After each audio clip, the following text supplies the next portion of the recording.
Non, c'est bon, je vais les... On est là. Bonjour tout le monde, on est en direct sur La Bonne Idée. Vous nous rejoignez aujourd'hui pour une nouvelle émission qui s'appelle Media Day. Media Day, qu'est-ce que c'est ? C'est un podcast d'actualité culturelle sur des œuvres qu'on peut trouver en médiathèque. Si vous ne connaissez pas les médiathèques, on aura le loisir d'en parler, de présenter ça, je pense, en début d'émission. Aujourd'hui, je suis accompagné de deux personnes, Raphaël, ici présente, et Claire, qui Salut. vont nous Bonjour. dire comment elles vont aussi, évidemment. Juste pour vous recadrer très très vite en début d'émission, vous êtes sur La Bonne Idée. La Bonne Idée, c'est une web TV qui a été créée par l'émission locale. Toute la semaine sur Twitch, vous avez une grille de programmation que vous pouvez regarder comme il vous plaît. Aujourd'hui, nous, on est dans le studio du département du 04. Vous avez des studios un peu dans toute la France. 04, si vous ne savez pas où c'est, ça se situe, oui, parce que les gens ne savent pas forcément où c'est. Ça se situe juste en dessus de Marseille. En gros, voilà, on est le département au-dessus des Bouches-du-Rhône. J'aime bien dire ça. C'est bien. Ouais, globalement, ça présente assez bien le truc, je pense. Et voilà, j'espère que vous avez passé un bon moment avec nous dans cette émission. On va vous expliquer un peu le principe, etc. Tout va bien en début d'émission. Simplement, je vais laisser mes invités se présenter et dire comment elles vont. Alors, moi, je m'appelle Raphaël, je travaille en médiathèque, donc je suis bibliothécaire. Aujourd'hui, comment je vais Je vous préviens, j'ai un bon rhume, donc je parle un petit peu avec le nez. Je vais essayer de me moucher hors caméra aussi, je vais vous épargner ça. Sinon, ça va très très bien. J'ai plein de choses à vous dire et je suis très contente d'être là. Voilà. Et donc moi, je m'appelle Claire, j'ai 46 ans. Je travaille aujourd'hui en tant que conciliatrice au tribunal de Digne. Et voilà, je vais très bien. Un peu stressée parce que honnêtement, c'est ma première. Donc voilà, mais je suis ravie d'être là. Première fois sur Twitch. Oui. Tu connais un peu Twitch avant qu'on en parle ou pas ? Oui, je connais Ouais. un petit peu parce qu'il y a une dizaine d'années, j'ai travaillé un petit peu dans le cadre de ma vie professionnelle, mais de très loin. Mais sinon, c'est pas mon quotidien, je t'avoue. Ok. T'es pas consommatrice de contenu sur Twitch ? Pas beaucoup, non. Pas beaucoup ? Non. Ok. Je pense que tu vas t'y mettre après cette émission. Bah oui, c'est On verra. l'objectif. Voilà. Ma vie va changer. Je Merci pense- Théo. Je pense très sincèrement que ta vie va changer. Ouais, je pense. Alors moi, c'est vrai que je me présente pas tout le temps, mais Mais oui, qui es-tu, il Théo faut quand même que je me présente. Comment vas-tu surtout ? Alors je vais très très bien déjà, c'est une première étape. Alors, je m'appelle Théo, voilà, le jockey, si certains me suivent plutôt sur mon pseudo de stream ou de cast. Je suis créateur de contenu du coup sur La Bonne Idée, vous avez pu me voir dans l'émission Clap ou l'émission 8 et plusieurs autres émissions aussi de La Bonne Idée au cours de ces 2 dernières années. Aujourd'hui en fait je suis super content parce que on réalise un projet qu'on porte depuis vraiment un moment. Ça fait là quelques mois qu'on a vraiment envie de faire ça. Non, en fait, pour vous resituer un petit peu le contexte, j'aime bien raconter cette histoire quand même. On a fait une première émission autour des médiathèques dans l'émission Clap, qui était mon podcast de cinéma à l'époque. C'était il y a Vers le mois de mai, je pense. 6 ou 7 mois, quelque chose comme ça. Ouais, c'est ça. Un truc comme ça. Avant C'était, l'été. ouais. C'était une super émission. Raphaël, tu étais là. Oui, c'était ma première. Ouais, Et j'ai passé un super moment, je me suis régalée. yes. Alors, je veux essayer juste de monter le micro, Oui, c'est possible ? bien sûr, tu as une petite, C'est celui-là ? t'as une petite C'est molette celui-là là, ouais, c'est ça. C'est celui-là. Je te dévisse un petit Ça peu. doit tu être un remontes. petit peu... ça Et fait tu un peu de bruit, revisses. ça va ? Voilà, sinon je vais être bossu. Et ouais, et en fait, ça s'est très très bien passé, le petit live Twitch qu'on a fait Ouais. au mois de mai, là par là. Il y avait avec nous, il y avait le directeur du réseau des bibliothèques, Charlie Camille C'est Flores. On était tous les trois, ça s'est donc très très bien passé. Et c'est vrai que je crois que Théo, il a eu envie de continuer l'aventure. Et bon, Charlie Camille, à la fin du mois, n'est plus dans le service, donc il va pas continuer avec nous. Et c'est vrai que moi, j'aimais bien l'idée qu'on soit 3 parce qu'au niveau de la discussion, ça sera plus fluide. Et Complètement. plus, voilà, tu vois. Et donc, j'ai invité... Oui, bien sûr. j'ai pensé à inviter des gens un petit peu à chaque fois. Alors là, j'ai pensé à Claire, qui est une grande lectrice et un usager très assidu de la bibliothèque. Et je sais qu'elle nous en parlera certainement plus tard, mais elle a aussi un Instagram sur lequel elle poste pas mal de petits articles sur ses coups de cœur BD et tout ça. Et je me suis dit que c'était un bon invité pour démarrer cette session et pourquoi pas ensuite continuer, on verra. Voilà. Oui, exactement, c'est totalement ce qui s'est passé. On a fait cette première émission qui s'est vraiment bien passée. En fait, on a eu une discussion en 2 heures qu'on n'a même pas eu le temps de finir tellement... on avait une ligne directrice autour de l'avenir des missions locales, j'allais dire. Non, des médiathèques. Des médiathèques et la discussion était vraiment très complète et très intéressante, mais on avait tellement de choses à dire qu'on n'a même pas pu finir. Et je me suis dit, en sortant de cette émission, mais c'est vrai qu'il y a un vrai potentiel pour les médiathèques, je pense, d'attirer des gens de nouveau vers la culture, encore plus sur un terrain où ils ne sont pas forcément habitués à fréquenter les médiathèques, sur Twitch. Je pense que ici, si vous nous regardez, vous avez peut-être plus tendance à utiliser des plateformes de VOD, ce genre de trucs pour aller chercher de la culture, chercher du cinéma, etc. Sachez que les médiathèques existent, c'est une vraie bonne chose, on va vous en parler, on va vous parler de tout ce qu'on peut y trouver.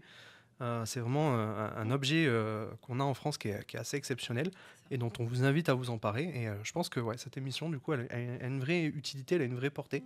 Et je suis très très content qu'aujourd'hui on puisse la faire.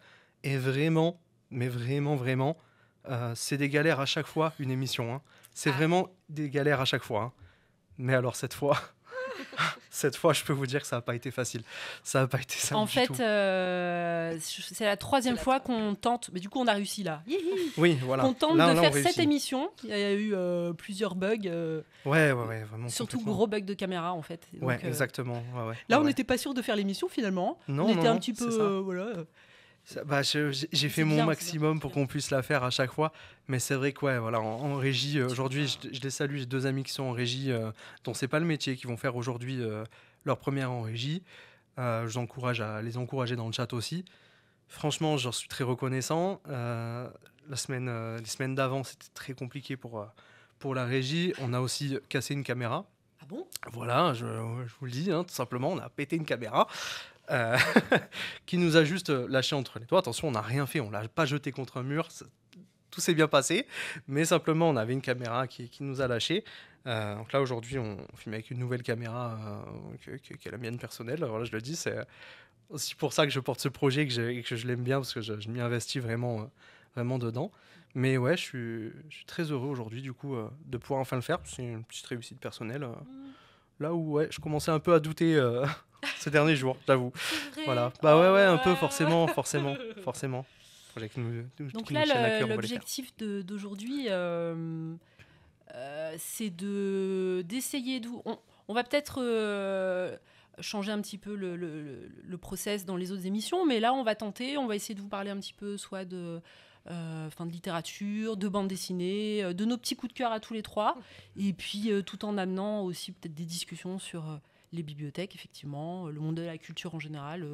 On verra en fait au feeling. Hein, c'est exactement ça. C'est un épisode pilote. Voilà, on peut le dire quand même. Oui, je pense qu'on peut dire ça. C'est un épisode un peu test. Voilà, on va essayer de voir ce que donne notre émission.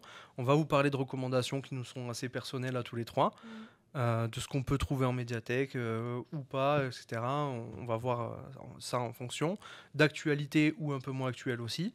Ça dépend. Moi, j'ai des œuvres qui sont un peu plus vieilles dans mon répertoire ou d'autres beaucoup plus récentes. Et en tout cas, n'hésitez vraiment pas à nous faire des retours. Là, je vous parle en direct sur Twitch, mais après, vous pourrez revoir l'émission sur YouTube. Peut-être là, ça vous en podcast aussi, juste à l'écoute. N'hésitez pas à nous faire des commentaires sur ce que vous pensez du podcast ou de l'émission, parce que ça va être important pour nous, pour l'améliorer juste après. Voilà. Je vais juste vous dire ça avant qu'on démarre. Voilà. Ça roule. Et écoutez, je vous propose, si ça vous va, qu'on démarre directement. Est-ce que vous avez une recommandation, l'une de vous deux, n'importe laquelle qui veut commencer? Allez, Claire. Allez. À nous pitcher. Bien. Alors, je vais commencer par mon gros coup de cœur. Donc, voilà, c'est bien pour commencer, je me dis. Alors, je ne sais pas si on voit bien. C'est une bande dessinée qui s'appelle J'y vais mais j'ai peur, journal d'une navigatrice de Clarisse Kramer et Maud Bénézite. Et si j'ai choisi cette bande dessinée, en fait, c'est que je suis sortie de ma lecture avec les yeux qui brillent de la force des émotions transmises. Et en fait, sur l'histoire, Clarisse, elle dirait c'est juste l'histoire d'une fille qui prend un bateau très beau et très très cher pour aller s'amuser toute seule au bout du monde. Mais en fait, la réalité, c'est que l'histoire, elle est dingue. En fait, Clarisse, quand elle rêve à sa vie d'adulte, elle se voit pas du tout navigatrice. Elle navigue pour ses loisirs pendant ses vacances. Mais en 2015, elle va faire une mini transat. Et là, c'est la révélation. Elle se dit, je suis à ma place. C'est là que j'ai envie d'être. Et donc, je veux être navigatrice. Et en fait, il va y avoir un super bon alignement des planètes. Et puis, beaucoup de talent aussi de la part de Clarisse. Et elle va pouvoir s'engager sur le Vendée Globe 2020. Donc, on est en plein confinement. Le Vendée Globe, c'est 2 ans de préparation. C'est une course autour du monde en solitaire, sans escale et sans assistance. Donc, c'est pas rien. Et voilà. Et donc, c'est toute l'histoire de cette préparation et de son Vendée Globe qui nous est racontée. Et pour moi, c'est un petit bijou. Ça sonne hyper juste. Les thèmes, ils sont universels. C'est sur le dépassement de soi, la capacité à affronter ses peurs, le lâcher-prise, vivre dans l'instant présent, la confiance en soi. Voilà. Et donc, c'est des thèmes qui parlent à tout le monde, qui ont eu une saveur particulière pour moi, parce que j'ai beaucoup aimé on suit Clarisse dans toute son épopée, mais elle a 2 voix antinomiques dans sa tête. Une voix qui lui dit « Allez, t'y vas, t'es courageuse, t'es combative, t'es déterminée, etc. » Puis une autre voix qui lui dit « T'es vraiment sûre que t'es capable et qu'est-ce qui va se passer une fois que tu seras toute seule au milieu de l'océan, etc. » Et donc, c'est très bien senti aussi sur le syndrome de l'imposteur qui m'est cher parce que je le ressens.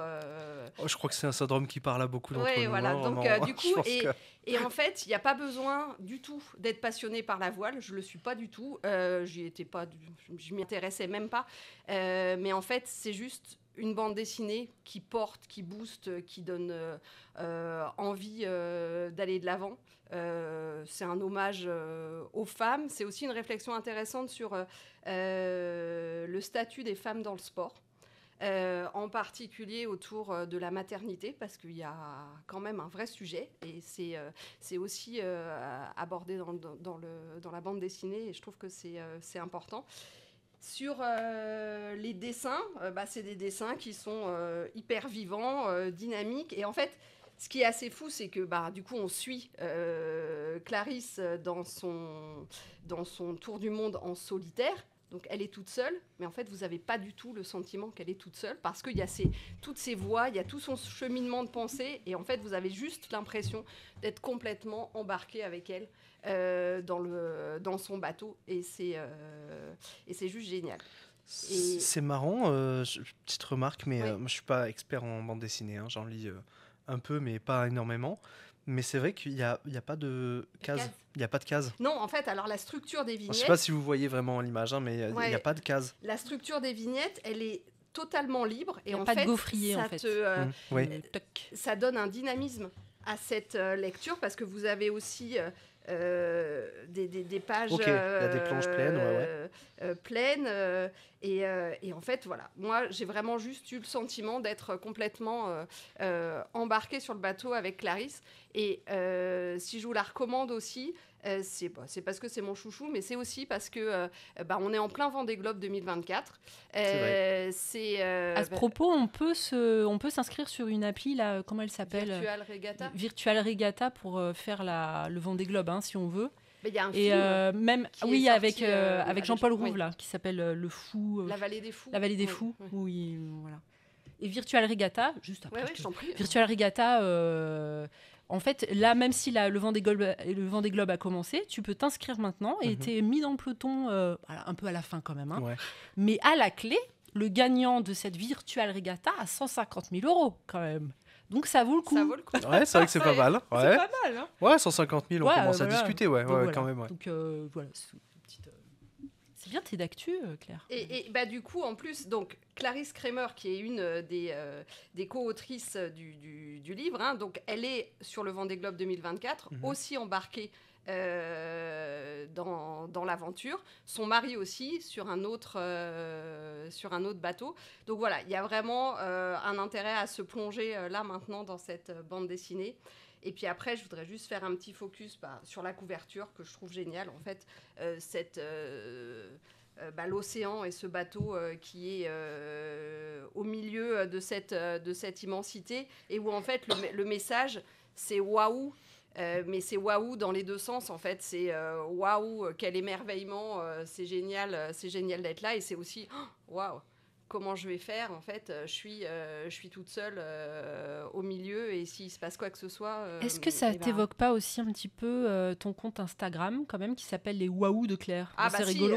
Oui, si, le waouh, c'est oui, t'as raison. Il y a aussi ça qui me plaît bien. Et puis le titre, J'y vais mais j'ai peur. Pour moi, ça résonne un peu comme un mantra, en fait. Je pense que chaque semaine, je pense, alors que je l'ai lu il y a un peu de temps, elle est sortie en début d'année, chaque semaine, je pense à J'y vais mais j'ai peur. Et même aujourd'hui, là, je suis J'y vais mais j'ai peur pour l'émission. Oui, j'y vais, évidemment que j'y vais parce que... ce que j'allais te dire, c'est qu'on on marche comme ça au quotidien. C'est ça. J'ai l'impression. J'adore l'idée d'être là avec vous et tout ça. Donc voilà, donc évidemment que j'y vais, mais évidemment mais aussi que j'ai un peu normal, peur. Ouais. Quoi, donc voilà, donc c'est mon gros chouchou de l'année 2024 en BD. C'est une super première reco, je pense, en ouverture. Ouais. On a Dead Moon dans le chat qui me dit, alors déjà, j'écoute attentivement, je ne suis pas du tout inspiré pour les cadeaux de Noël. C'est vrai qu'on n'en a pas parlé, mais Noël est proche. Noël est dans un mois. Oui. Voilà, si on s'en rend pas compte, Noël est dans un mois. C'est vrai que ça peut vous donner des idées de cadeaux à offrir. Oui, bien sûr, c'est vrai. On pourra parler, je ne les ai pas amenés, mais il y a d'autres coups de cœur 2024 qui sont largement offrables à Noël. Oui. Vraiment oui. Top. Voilà, et Dead Moon aussi a dit, concernant ce livre, je ne sais pas où tu l'as mis. Il est là. Oui, voilà. J'écoute attentivement. Ah non, alors, je l'ai déjà dit. Ça me rappelle un peu certaines pages de la BD biographique de Joséphine Baker. Moi, je n'ai pas la référence. De Bokeh et Cattel, je crois. Peut-être, ouais. Probablement. Avec le concept de ne pas avoir de cases. Voilà. Oui, c'est ça, c'est vrai, il n'y en a pas. Voilà. C'est Joséphine Baker, c'est un pavé, il est gros comme ça, à peu près. Après, c'est un petit format. Et c'est vrai que c'est des traits assez simples comme ça aussi, des lignes claires, comme on dit un petit peu, tu vois, très, très simple au niveau du dessin, mais assez percutant. Et du coup, c'est vrai qu'il n'y ait pas de cases comme ça dans les BD, ça permet un peu plus... Alors, il faut que ce soit structuré quand même, sinon on ne comprend rien à la lecture. Ouais. Mais... ouais, c'est chouette la BD pour ça. C'est que voilà. Il y a une vraie liberté qui peut être prise. Ouais, c'est sûr. Je trouve ça très très chouette. Moi, ça m'a donné vraiment envie de. Écoute, il est à la médiathèque. Voilà. Ouais. Parlons-en. Donc, Parlons-en. Parce que ça, c'est l'exemplaire de la médiathèque. Donc, je pense que si tu demandes gentiment à Raphaël, elle va même pouvoir te le laisser. Je pense que je risque de te demander gentiment beaucoup de choses prochainement. Oui. Tu veux que j'y aille aussi, moi là, on reste sur la BD, si vous voulez. J'ai eu un petit coup de cœur. Alors, j'en achète pas mal. J'en lis beaucoup. Donc, j'ai souvent des coups de cœur. Et c'est vrai qu'un coup de cœur en passe un autre. Mais cette bande dessinée, donc Peter Pan de Kensington, voilà. Ça me botte, ça. Elle est absolument magnifique. Au niveau graphique, pour moi, c'est un gros coup de cœur. Donc, c'est une BD qui a été dessinée et scénarisée par José Luis Munuyera. Tu vas y arriver. Ouais, j'ai dit. Et un espagnol. On va l'appeler José. Ouais, appeler José. Ouais, je sais pas pourquoi je fais des... Et donc, en fait, c'est inspiré, c'est adapté d'un roman de Barry, qui a écrit Peter Pan et les enfants de l'île oubliée, voilà. Mais c'est un roman qui est paru 10 ans avant, en 1902, quelque chose comme ça. Et c'est un petit roman dans lequel apparaît le personnage de Peter Pan, mais qui n'est pas encore vraiment bien défini dans ce roman. C'est un personnage mi-homme, mi-fée, mi-invisible, mi-adulte, mi-enfant. Voilà, il n'est pas très, très bien précisé. Le pitch de cette bande dessinée. On est dans le parc de Kensington à Londres. Et la nuit tombe. Et lorsque la nuit tombe, le monde des elfes, des fées, des gnomes, des lilliputiens s'éveille.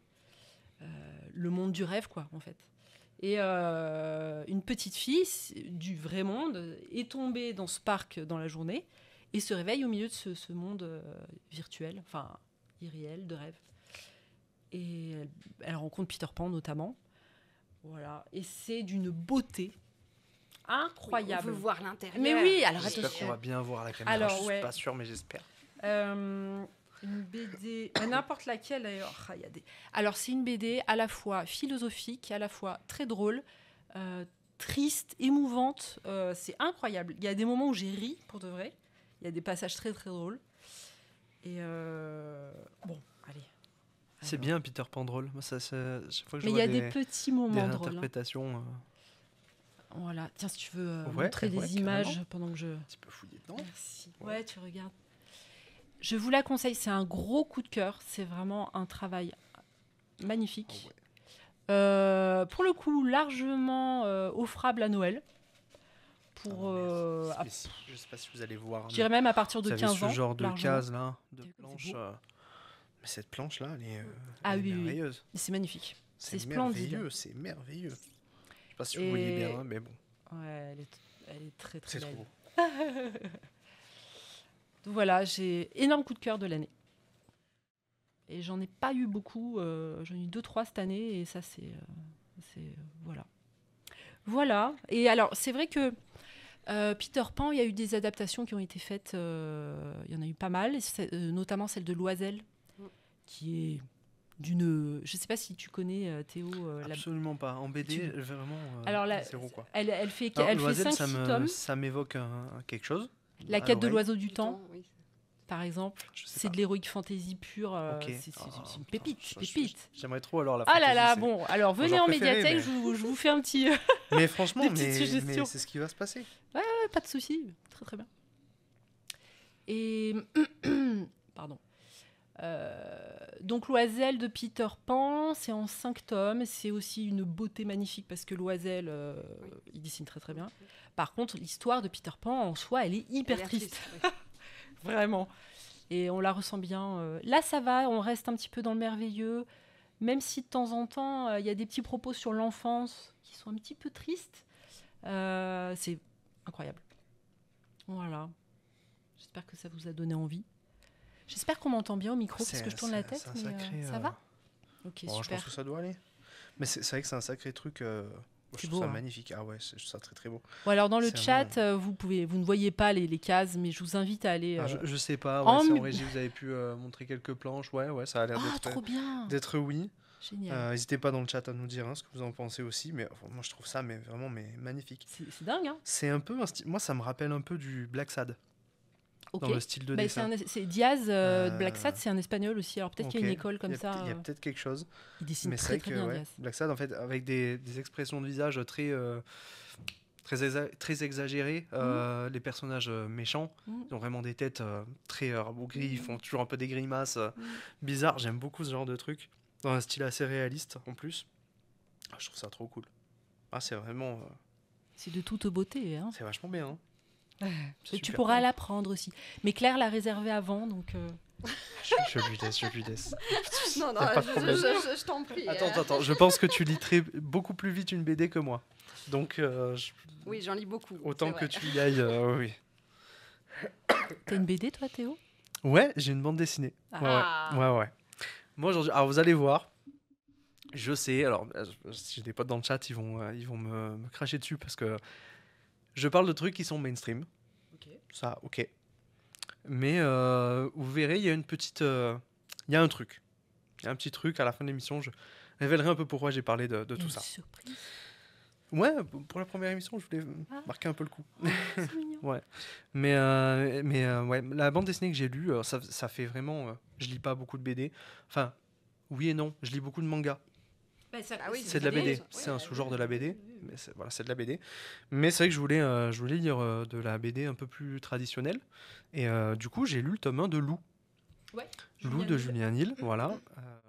Que je trouvais super. Pourquoi j'ai lu Lou ? Parce que quand j'étais petit, en fait, voilà, le plot. Quand j'étais petit, j'allais à la médiathèque et je voyais plein d'œuvres, de visuels qui me marquaient et dont j'ai pas forcément de souvenirs en plus aujourd'hui. Et Lou, j'en avais un souvenir qui était très fort parce que vraiment, il y a un truc visuel avec Lou qui imprime. Et j'ai eu envie vraiment de m'intéresser à cette histoire-là. Je sais qu'elle est très populaire auprès des gens. Je me suis dit, mais pourquoi ? Et je suis allé dire ça. Et ouais, j'ai été scotché. C'est sorti, alors, je crois que, si je suis pas fou, je crois que c'est 2004. Ah oui, c'est possible, oui. Je crois, hein, si je suis pas fou. Ça a 20 ans. Ce qui explique que c'était en médiathèque quand j'étais petit. Oui. Il sort quelque chose, non, pour les 20 ans. Je sais pas ce qui est prévu là. Je sais que l'année dernière, il a sorti un tome de Lou Sonata, qui est donc une série un peu spin-off où elle est adulte. Ouais. Ça se passe un peu après. Ouais. Mais écoute, je trouve ça trop cool en fait. Genre, franchement, le premier tome, alors c'est vraiment une entrée en matière. On nous présente Lou, on nous présente sa mère, sa meilleure amie, les divers crushs qu'elle peut avoir, elle et sa mère. Et je trouve ça vraiment super chouette. Et je trouve ça, pour 2004. Je pense que ça cassait vachement la représentation déjà féminine qu'on pouvait avoir en art, hein, tout simplement, et en œuvre accessible pour les enfants en plus. Oui, parce que c'est une BD qui peut être lue par des enfants, par des adultes, ouais. et ça c'est chouette. Ah ouais, complètement, à plusieurs degrés de compréhension. Voilà, c'est ça, il y a plusieurs degrés de compréhension. Ouais, c'est vraiment c'est top. Et sa mère qui me tue de rire, parce que vraiment, c'est une énorme gameuse. Ah ouais, je me souviens. Ouais. Elle passe toutes ses journées, mais je crois qu'elle a pas de taf, je crois. Elle a pas de travail, il me semble. Et elles habitent une maison qui est un peu en hauteur comme ça, non ? C'est ça je me souviens plus. Non, c'est un appart. Ah, c'est un appart, ouais. C'est un appart, parce que du coup, le crush de la mère, c'est un mec qui emménage dans l'immeuble. Ah oui. Voilà. Alors, j'ai pas le fin mot encore, mais ouais, c'était ça. Et non, je trouve ça chouette. En fait, je trouve qu'on se projette vachement dans ces personnages-là. Ils sont attachants. Ouais. Et drôle, il y a quelque chose d'assez léger. Ouais, c'est ça. C'est ça. Ouais. En fait, vraiment, ouais, il crée vachement d'humour autour des situations du quotidien, de l'adolescence et de l'âge adulte, où vraiment, ce truc, il y a une personne qui te plaît en face de toi, et tu te dis, et si j'allais lui parler ? Non, je vais plutôt aller jouer à la console, c'est mieux. Ça évite vachement de stress quand même. Je vais plutôt faire ça. Et je trouve que c'est vachement pertinent sur ça, et je trouve ça marrant de voir qu'une BD écrite en 2004, elle est toujours vachement d'actu aujourd'hui. Ça sortirait aujourd'hui, je trouverais ça quand même révolutionnaire par rapport à tout ce que je vois à côté. Je vous encourage juste à lire Lou, voilà, c'est génial, c'est trop bien. J'ai lu les 5 premiers tomes, 5 premiers tomes. Et je l'ai rencontré d'ailleurs parce qu'il y a un festival de bande dessinée à Aix-en-Provence qui a lieu vers le mois de mai, tous les ans. Et il est régulièrement invité parce que je pense qu'il est du coin. Ouais, voilà, c'est ça. Et il est super accessible. Par contre, voilà, il fait des autographes et tu fais la queue pendant 1 heure, quoi. C'est un truc de dingue. Il a la cote, vraiment. Ouais, c'est quelqu'un de giga alors, peut-être populaire, un peu moins qu'il y a 10 ans, parce que je pense que j'ai vu il y a 10 ans. Mais il est très sympa, en tout cas. Et voilà, c'était... Et bien alors moi, je continue Berserk. Ça, on en avait parlé. Transition de malade. Hein. Ouais, c'est ça.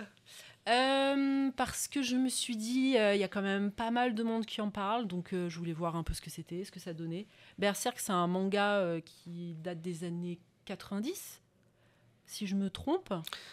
Enfin, il est pas. Ouais, je pense que récent, si je suis pas fou, c'est du 94, ce genre de truc. C'est vraiment. Je crois que c'est du vieux. C'est vraiment vieux. Ouais. Ok. Oui. Il me semble. Je me base toujours à. Je crois que Game of Thrones c'est 96 et il me semble que Berserk c'est 94. Quelque chose comme ça. Oui, roman. Oui. En série c'est 2011. Oui, il sait tout, Théo. On verra après qu'il sait tout sur les productions de films et tout. Il est impressionnant. Et Berserk, écoute, comment dire. Moi, je suis pas trop le profil type. Je suis pas visée, je suis pas le public visé, je pense. Attention, dans le chat, on a un très gros fan en particulier de Berserk. Alors, en plus, je l'ai mal prononcé, mais alors j'aime bien, j'aime même beaucoup, je pense. je m'attendais pas à ça, je savais pas trop à quoi je m'attendais. Voilà. Alors, j'avoue que là, je suis au 7e tome. On m'a dit apparemment qu'il fallait que j'aille à l'éclipse. Alors, je sais pas dans le chat s'ils peuvent nous dire, à un moment, il y a une éclipse apparemment. Dead Moon, tu nous dis, mais je crois que c'est 13. Apparemment, je suis pas sûr. c'est tome 13. Je crois que c'est 13 ou 14, Oh un truc là comme ça. T'as encore un Je suis peu pas de sûr, travail. hein, je suis pas convaincu. Et Il va apparemment, valider c'est ou nous incroyable. préciser. Donc, je vais tenir jusqu'à l'éclipse. Je continuerai certainement parce que je suis quand même un peu prise par ce personnage qui est... Alors, en gros, comment dire, c'est l'histoire de Guts qui part vraiment de très très loin, qui a une enfance un petit peu... C'est le 13, l'éclipse. Ouais. Et pour survivre, c'est un guerrier, quoi. Mais c'est un vrai guerrier. Il a une très très très très grosse épée qui est plus grosse que lui. Du coup, il peut tuer vraiment beaucoup de monde. Donc il y a beaucoup de batailles et ça, là le tome 7, je me suis dit, il y a une bataille au début, une bataille à la fin. Mais ça aborde des sujets beaucoup plus profonds comme, je sais pas si... la violence du monde, hein, voilà, Ouais. On va dire ça comme ça. Oui. Et Moi, attention, je suis pas du tout un expert de Berserk. J'ai les 2 premiers tomes, je les ai toujours pas attaqués vraiment. Alors, j'ai lu les premières pages du tome 1. Vraiment, c'est tout. Voilà. Mais je connais un petit peu quand même l'histoire et beaucoup de choses qui s'y passent. Et c'est vrai que c'est une œuvre fondatrice, c'est ça. vraiment très vieille et fondatrice de la Dark Fantasy. La Dark Fantasy, c'est un sous-genre de la fantasy.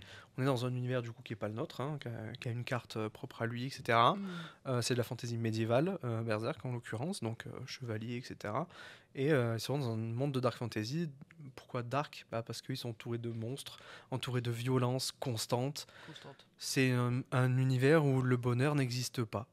En fait, ou très peu. Et le héros est damné, je crois. Oui, je crois, s'il est damné, tu vois, donc il n'y a pas de possibilité de s'en sortir. Il lui arrive que des trucs de fou, ça. C'est ça. Et son but, c'est survivre. C'est pas vivre, c'est survivre. Oui, complètement. Il doit survivre.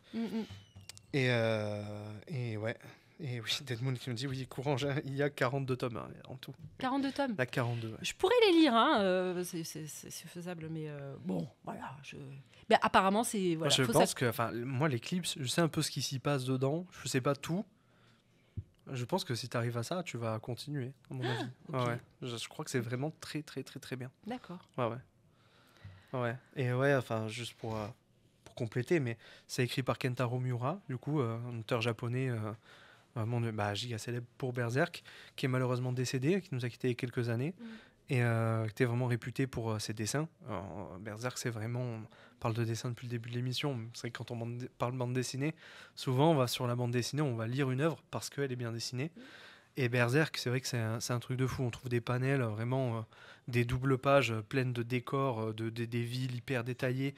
Il dessine une ville, il va jusqu'à dessiner chaque immeuble, chaque fenêtre, chaque élément qui compose la ville. C'est vraiment des trucs de fou. Il peut passer un mois à dessiner une planche. Pour un manga, c'est exceptionnel de faire ça. Hein. Normalement, un mangaka, c'est une planche par jour. Exactement. 7 jours sur 7, c'est des gros bosseurs. Ah, c'est des gros bosseurs. Vraiment, c'est des gros bosseurs. Et quand ils sont à une planche par jour, ils ont beaucoup de chance. Oui, c'est clair. Normalement, c'est... Si vous prenez le cas d'un One Piece, normalement, One Piece, c'est un chapitre par semaine. Et c'est 18 pages à peu près un chapitre. Okay. Ou décomposé par jour, on est sur 2-3. Chaque fois. Tous les jours, c'est compliqué. Ouais. Voilà. One Piece, j'ai lu le premier tome seulement. Dead Moon qui nous dit, il n'est pas encore damné, il le sera à partir du 13. Ah mince. Alors tu vois, Dead Moon, j'avais pressenti qu'il serait damné. Mais je crois qu'il en parle. Si, on le sait au début qu'il est damné, on ne sait pas pourquoi, effectivement. Ah, ok. Mais moi, je veux voir la tournure que prend avec Griffith. Parce qu'elle est étrange, cette relation. Ça devient une espèce de... Comment on dit enfin, un dieu, là, une espèce de... C'est un nom, je ne sais plus. Griffith. Bon, bref. D'accord. C'est un personnage... J'ai pas le truc, mais je connais le personnage. Hein, désolée, j'ai pas bien bossé mes termes, là, mais... Ça devient, je sais pas. Un kami ? Il va nous le dire. Un dieu japonais, non, je sais pas. Non. Bon, Dead Moon le dira, je pense. Mais oui, One Piece, tu parlais de One Piece. One Piece, j'ai lu que le premier tome. Je crois que j'ai attaqué le 2. Je trouve ça très beau aussi. Ouais. Il y a, pour le coup, dans chaque tome, enfin en tout cas dans le premier tome, il se passe plein de choses. Donc t'en as pour ton argent, j'ai envie de dire, même si ça coûte 7 € un manga. Et je trouve que c'est très beau, c'est soigné au niveau des dessins. C'est drôle aussi, voilà, c'est de l'aventure, quoi. Et j'avoue que... Bon, là, pour le coup, il y a 130, 120 tomes, non Oui, je crois c'est- qu'on est alors, à- le manga est toujours à pas 107 terminé. ou quelque chose Le comme manga est ça, toujours hein. pas terminé. Je- Et là, je crois que le tome qui est sorti, le 111, je suis pas sûr. Oui. Ok. Mais on n'est pas du tout fini. Et je pense qu'on va atteindre les 120, 130 sans forcer. Hein. Ouais.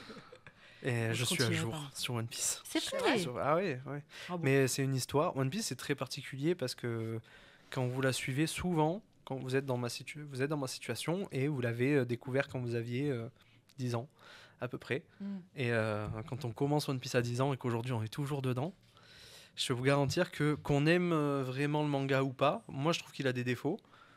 Mais quand je vois Luffy, ça me fait quelque chose, quoi. Mm. Je me dis, ah mais j'ai Ouais, l'impression ça- de voir un frère, en fait. Ouais, ça t'évoque ton Ouais, enfance. Et ouais, il t'a totalement. accompagné, en fait. Ouais, c'est ça, totalement. Ouais, ouais. Totalement. Alors j'ai l'impression qu'il a pas beaucoup grandi, bon ça c'est autre chose, mais Ah, mais il a vécu quand même il a quelques 40 trucs. ans, le film.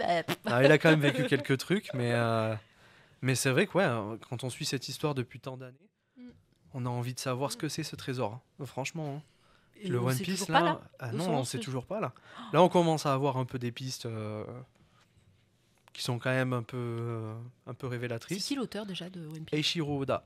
Eiichiro. Eiichiro Oda, ouais, bien sûr. Tu penses que qui sait où il va ou pas? Parce que des fois, dans les longues séries comme ça, Ah ouais, j'en suis sûr. ah, suis il a Bah, sa résolution. Il l'avait plus ou moins dit en interview, je sais pas si ça s'est passé exactement comme ça, mais en gros, quand il a eu l'idée de faire One Piece, il est allé voir 4 personnes. Il est allé voir son éditeur, déjà.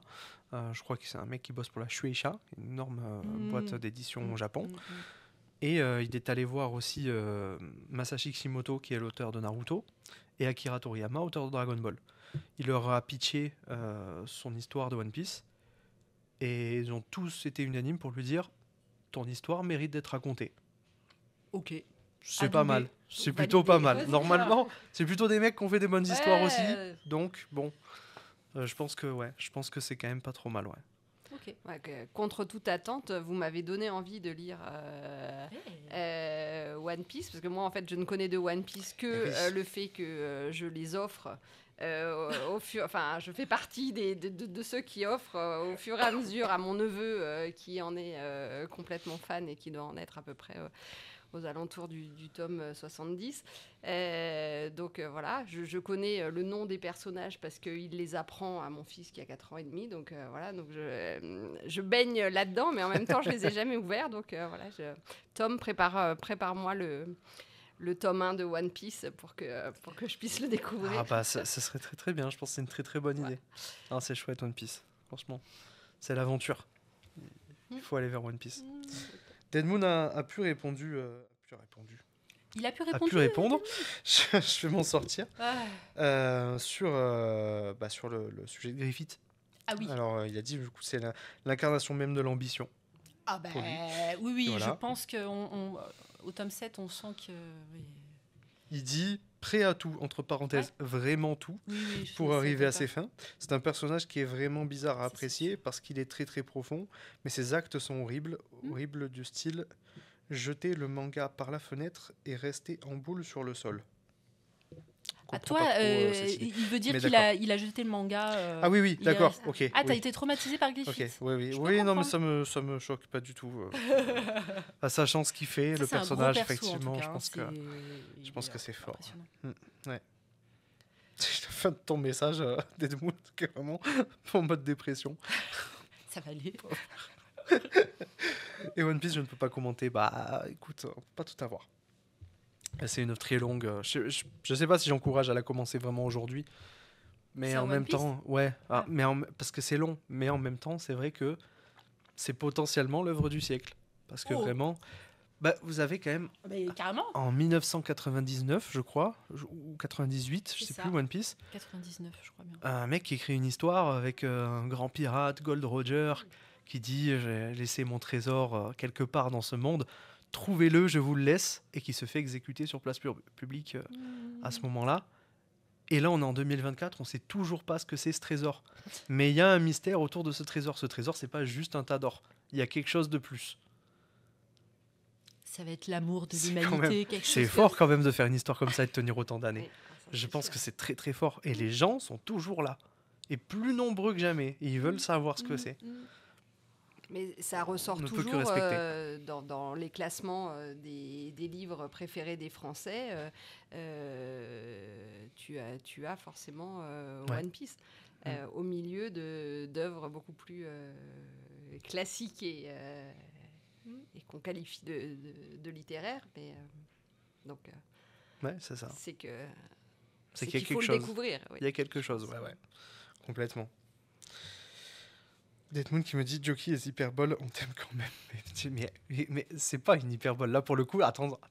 Je suis désolé. Là, c'est pas une hyperbole. One Piece, c'est quand même quelque chose. T'étais à côté de lui, là. Là, quand même, Heureusement que t'es pas dans la c'est Là, quelque chose. on sent que Théo, là, Non, mais c'est vrai. C'est quand même quelque chose. Bibelbro qui dit on peut attendre le prochain anime qui va être mieux rythmé normalement, effectivement. Ah oui. One Piece va être la série animée va être refaite, le début va être refait par Wit Studio, qui est le studio qui a fait l'Attaque des Titans en série d'animation. C'est plutôt cool, ça va être saison par saison, donc ça va être plus concentré, plus court à suivre. Ça va sûrement être mieux. Ouais. Pour commencer, je pense que ça sera une bonne porte d'entrée. Sur les petits trocos pour Noël, je change. Je parle de BD et puis après peut-être Il on n'y a passera. aucun problème. Là, on est ouais, sur Pour sur de la l'année, BD, je suis d'accord. j'ai eu une BD que vous pouvez offrir les yeux fermés. J'en reviens au cadeau de Noël. Ulysse et Cyrano. Ah oui. Je Moi ne sais aussi, plus c'est qui est mon- l'auteur. Ulysse et Cyrano. Il Je y, sais a- pas il y a si. Servin, Ouais, un en coup de cœur auteur. commun là. Servin, Dorison. Ouais. Dorison, c'est non, quand même un gros. Vraiment, vraiment un gros coup de cœur. C'est une BD grand format. Le dessin est somptueux. L'objet est merveilleux. Je vais essayer de changer d'adjectif. Je ne vais pas employer des. Et vraiment, ça fait un beau cadeau de Noël en fait. L'histoire, elle est pas non, elle est pas folle. L'histoire, c'est assez bateau, on va dire. C'est initiatique. Mais donc c'est l'histoire d'un cuisinier qui a un sale caractère et qui décide d'arrêter la cuisine. Et 10 ans après, il rencontre un jeune qu'il va initier à la cuisine en cachette et qui lui-même va devenir un grand cuisinier. Donc voilà, c'est quelque chose. Mais l'objet est merveilleux. Donc allez-y, Oui, vous allez en librairie indépendante, voilà, et vous commandez la BD. En médiathèque, on peut pas Si, Et on peut elle- la elle est je l'ai- aussi en oui, bien médiathèque, sûr, bien sûr. Faut quand même Si le vous dire. voulez. Non, faut quand même Bien le dire sûr, de temps elle est- en temps. Ah mais oui, c'est en médiathèque. Parce que c'est quand même une bande dessinée qui est chère. Ah ouais, je crois qu'elle coûte Elle 35 est euros. à 35 euros. Ah, quand même. Donc pour Ouais, une bande ouais. dessinée, on est vraiment. Mais Tu vois. franchement, c'est un très beau cadeau. C'est vraiment la bande dessinée où en fait, alors déjà pendant, elle est assez grosse, hein, mais pendant toutes ces pages, tu salives d'envie par rapport aux plats qui sont là. Non mais c'est vrai parce que c'est très Surtout quand travaillé. t'as faim comme Théo. Mais c'est très Oui, c'est travaillé vrai. sur les. Vous entendez peut-être mon ventre gargouiller. Désolé.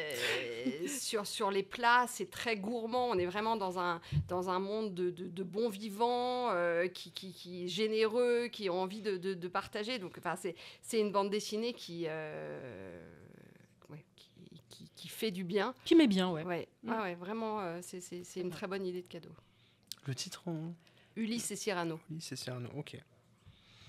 Disponible en médiathèque si jamais. Franchement, Voilà, ça si vaut vous le coup. voulez l'emprunter et ensuite Franchement. l'acheter pour l'offrir. Ok, trop bien. Voilà. Je vais m'arrêter là parce que sinon on va passer 1h30 sur les bandes dessinées. Ah oui, bah, on a pas passé grave. une petite heure dessus. Ouais, bon ça va, c'est Bon, cool. Ça va, je pense. Claire, est-ce que tu veux en présenter une Oh dernière non, de BD Tu peux, hein. C'est libre, vraiment, faut pas... J'en ai plein. En fait, je sors du jury du prix. Parle-en de ça, c'est super, ça. Du prix Alors. Fnac France Inter, enfin du jury de la bande dessinée Fnac France Inter. Et donc, du coup, j'ai eu l'immense chance de recevoir 20 sublimes bandes dessinées à lire en un mois. et à commenter. Et vraiment des belles BD. Et des très très belles BD. Tu as eu La Route de Larsenet notamment. Il y a eu La Route, il y a eu Ulysse et Cyrano, voilà. Impénétrable, Idéal, Minuit passé. Donc vraiment de très très belles bandes dessinées. Et ce qui était intéressant, c'est que finalement on a pu échanger entre les membres du jury et c'est l'une des premières fois manifestement où le choix va être... Alors, excuse-moi, ça se passe comment? Tu montes à Paris? C'est quoi? C'est là, en ligne? Là, on l'a fait en visio avec un journaliste. Ah, et puis, dommage. Du coup, on était en visio tous. Et puis après, il y a un jury. Donc ça, c'était pour le jury amateur. Les 35 personnes qui avaient été sélectionnées. Et puis après, il y a un jury de libraires qui se réunit. Il va y avoir notre top 5 qui va être publié au mois de décembre. Et puis après, sur ce top 5, les libraires vont choisir. On ne le connaît pas encore, puisqu'en fait, ça dépend de chacun de nos votes. De chacun des membres du jury. Mais ce qui est sûr, c'est que cette année, ce sera particulièrement disputé parce qu'on n'est pas du tout tous d'accord sur les coups de cœur, alors que les années précédentes, l'année dernière, c'était les guerres de Lucas et apparemment... ça avait été... il y avait un vrai engouement pour cette bande dessinée. Et donc voilà, donc le choix avait été, entre guillemets, relativement évident. Mais là, manifestement, ça ne le sera pas, mais parce qu'il y a des chefs-d'œuvre, beaucoup dans cette sélection. Et donc, voilà, d'ailleurs, est-ce qu'il y a des mangas dans la sélection FNAC? Cette année, c'est que des romans graphiques, bandes dessinées classiques. Oui. Okay. Oui. Alors, on a une question dans le chat. C'est quoi la différence entre BD et roman graphique? Moi, je suis pas capable de répondre à cette question. Alors si vous l'êtes... Grand débat. On va dire que la bande dessinée, on reste dans le schéma classique de la BD Astérix Obélix, par exemple, avec, je crois que c'est 32 pages dedans, quelque chose comme ça. Un certain format dont j'ai oublié les dimensions, voilà. Et un roman graphique, maintenant, c'est plus proche d'un format roman où ça, on peut... D'accord. On peut considérer que ça, c'est un roman graphique au niveau du format. Et ça a cassé les codes de la pages, BD 30. Voilà, c'est ça. Il n'y a plus de... Peut-être plus de texte aussi, je ne sais pas. Ouais. Oui. Il n'y a plus de norme de... Avant, c'était une norme, la bande dessinée. Voilà. Après, c'est vrai que moi, j'utilise assez peu le mot roman graphique parce que pour moi, tout est un peu de la BD. Donc, j'aime bien, tu vois, c'est... voilà. C'est difficile à définir en vrai. C'est certainement une manière de redonner un peu des lettres de noblesse à la bande dessinée, parce qu'il y a... pendant longtemps, on a quand même considéré que la bande dessinée n'était pas un genre littéraire à part entière. Le fait de l'appeler roman graphique et que du coup les codes un petit peu de la bande dessinée classique aient changé, dans roman graphique, t'as déjà roman, donc t'as déjà, ça a déjà fait la moitié du chemin pour convaincre que c'est une évidence, que ça fait partie de la littérature, ou en tout cas des arts. Tout à fait. Totalement, tout à fait. Denmoon nous dit c'est beau, j'avoue que cette année j'ai un peu lâché les BD parce que j'étais complètement pris par Berserk. Le dernier que j'avais lu, c'était Seconds de Brian Lee O'Malley. Seconds? Ouais.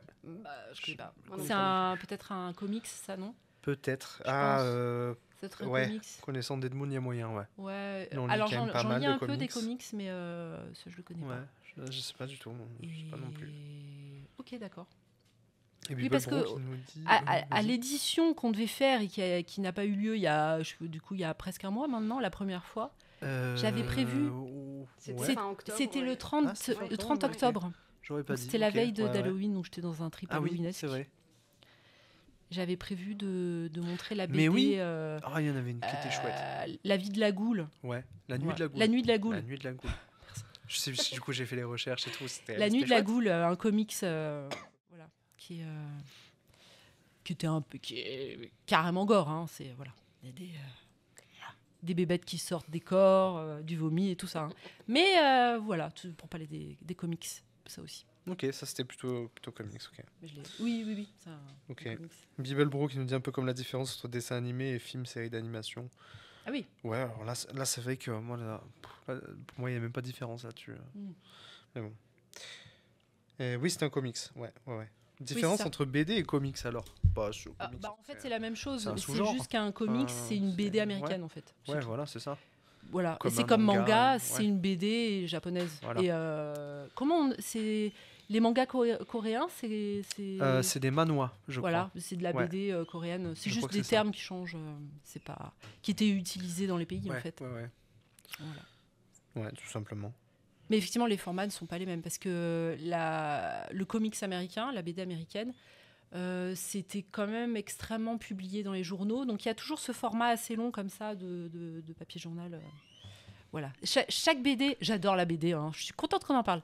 Chaque BD a quand même une valeur, une histoire particulière dans chaque pays.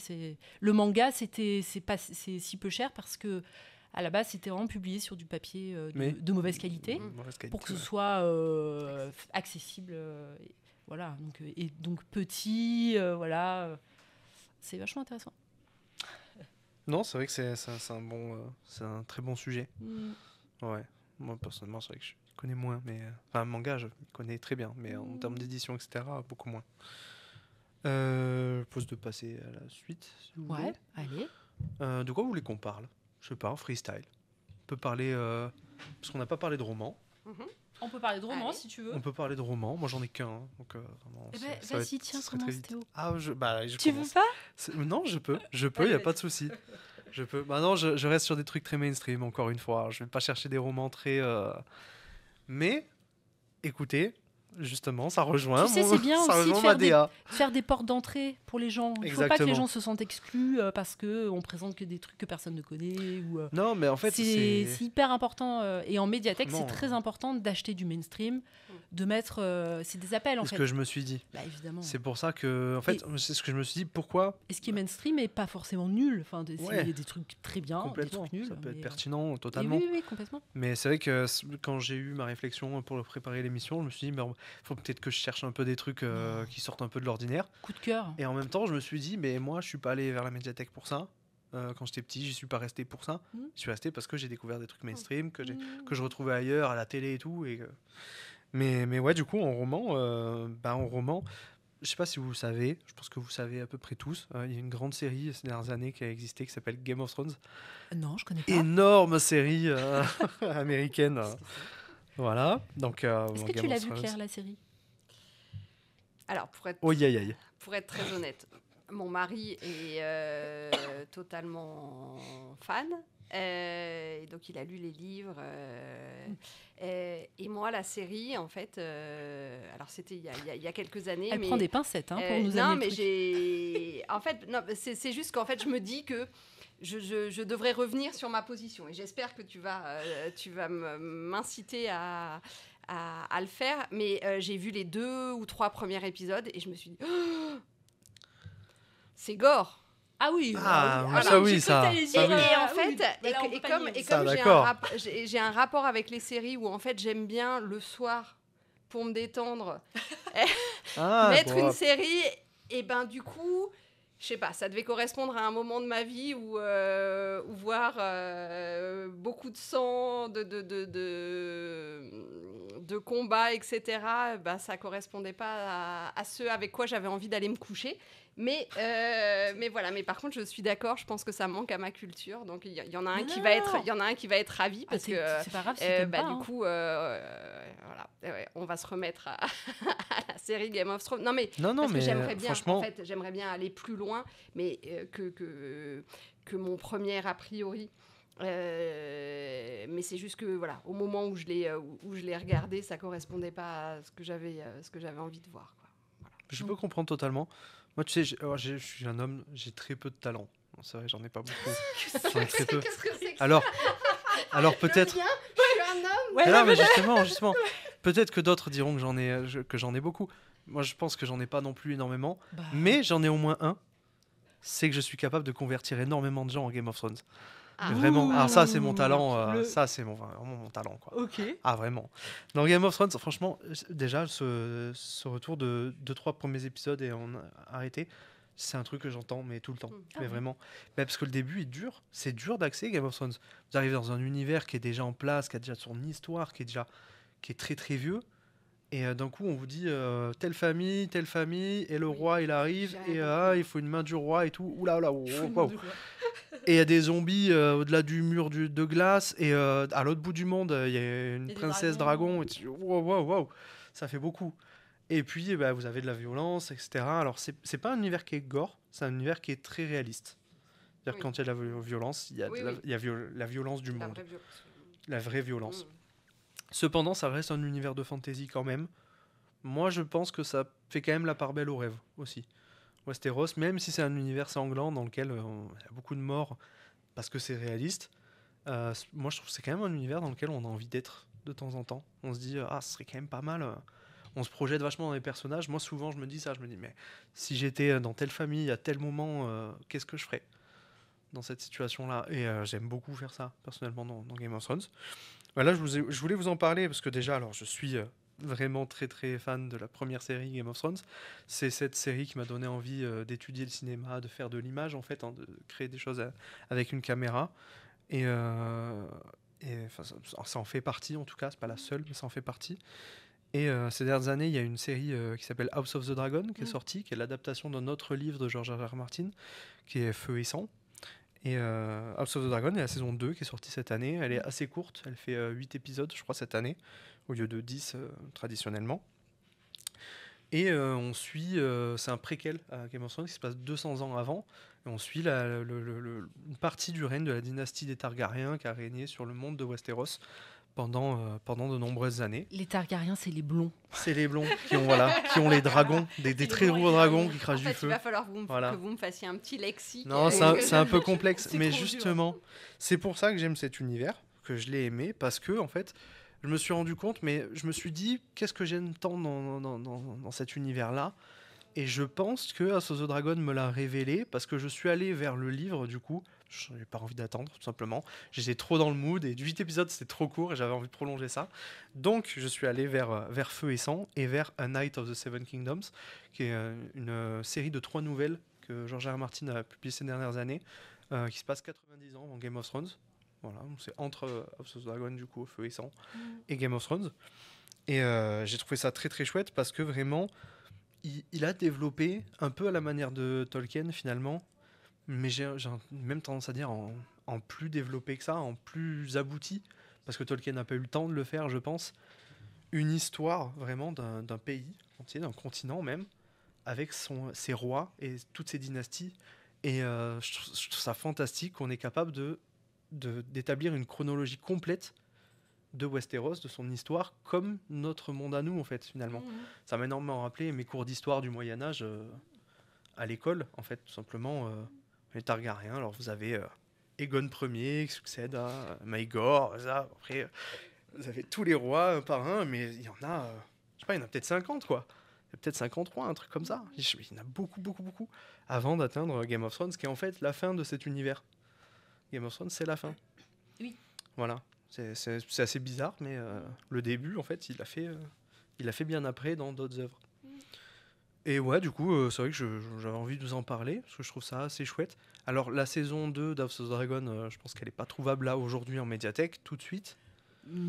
Attends. Elle va sortir en DVD, je crois, Elle est dans pas sortie très en longtemps. DVD. Ouais. Elle est sortie en DVD déjà. Et Elle est Ah ouais Elle est déjà sortie Ok, en DVD. Oui, d'accord. en tout cas, moi, je peux déjà la commander. Ok. Oui. Mais juste là, hein, Ouais. effectivement. Ouais, il me Peut-être au mois semble que c'est, d'octobre, ouais, quelque vraiment, chose comme ça, octobre-novembre. Moi, je la commande à Noël, parce que je les commande toutes. J'ai après, acheté, parce que j'achète aussi les DVD en médiathèque, enfin à la médiathèque où je travaille. Ouais. Et j'ai acheté la première saison, donc j'achèterai là sûrement la deuxième saison également. Pour ma part, j'ai vu Game of Thrones, là, voilà, bon, j'ai tout de suite adoré. Le premier Mhm. épisode, j'ai fait What? Qu'est-ce qui se passe? C'est quoi ce marcheur blanc? Enfin, voilà, incroyable. C'est le marcheur blanc, ouais. Ce marcheur blanc là qui arrive à la fin de l'épisode, il me semble incroyable. Début, première scène. Première scène, ouais, c'est Première ça. scène. Oui, ouais, c'est ouais. ça, première scène. Et Il tout tue le long, tu restes. trois gardes de la nuit. Mais moi, j'ai une grosse culture. J'ai quand même pas mal baigné dans l'heroic fantasy et tout ça, donc c'est quelque chose qui me plaît beaucoup. Donc il y a ça aussi, j'accède facilement à ça. Je suis même en demande, j'aime bien, tu vois. Et j'ai regardé House of the Dragons. Tu apprécies mon accent, House of the Dragons, saison 1? Je préfère House of the Dragon, mais Ouais, voilà. bon, je peux pas tout avoir. Non. Et j'ai pas réussi à la terminer, j'avoue. Je m'ennuyais un petit peu, en fait. Voilà, je pense que... Bon... Mais c'est comme tout, peut-être faut s'accrocher, mais bon, tant pis. C'est une série qui a un prisme un peu particulier. En fait, le livre Feu et Sang, George R. R. Martin, il est écrit d'une manière très particulière, un peu presque encyclopédique. C'est-à-dire que c'est des articles qui sont rédigés par des maîtres, donc des savants de l'époque de cet univers. En gros, c'est la fiction, hein, mais c'est fait de cette manière-là. Et on n'a pas de version définitive de l'histoire. C'est-à-dire qu'on a juste des témoignages rapportés. Et parfois, il y a 3 versions d'un même acte.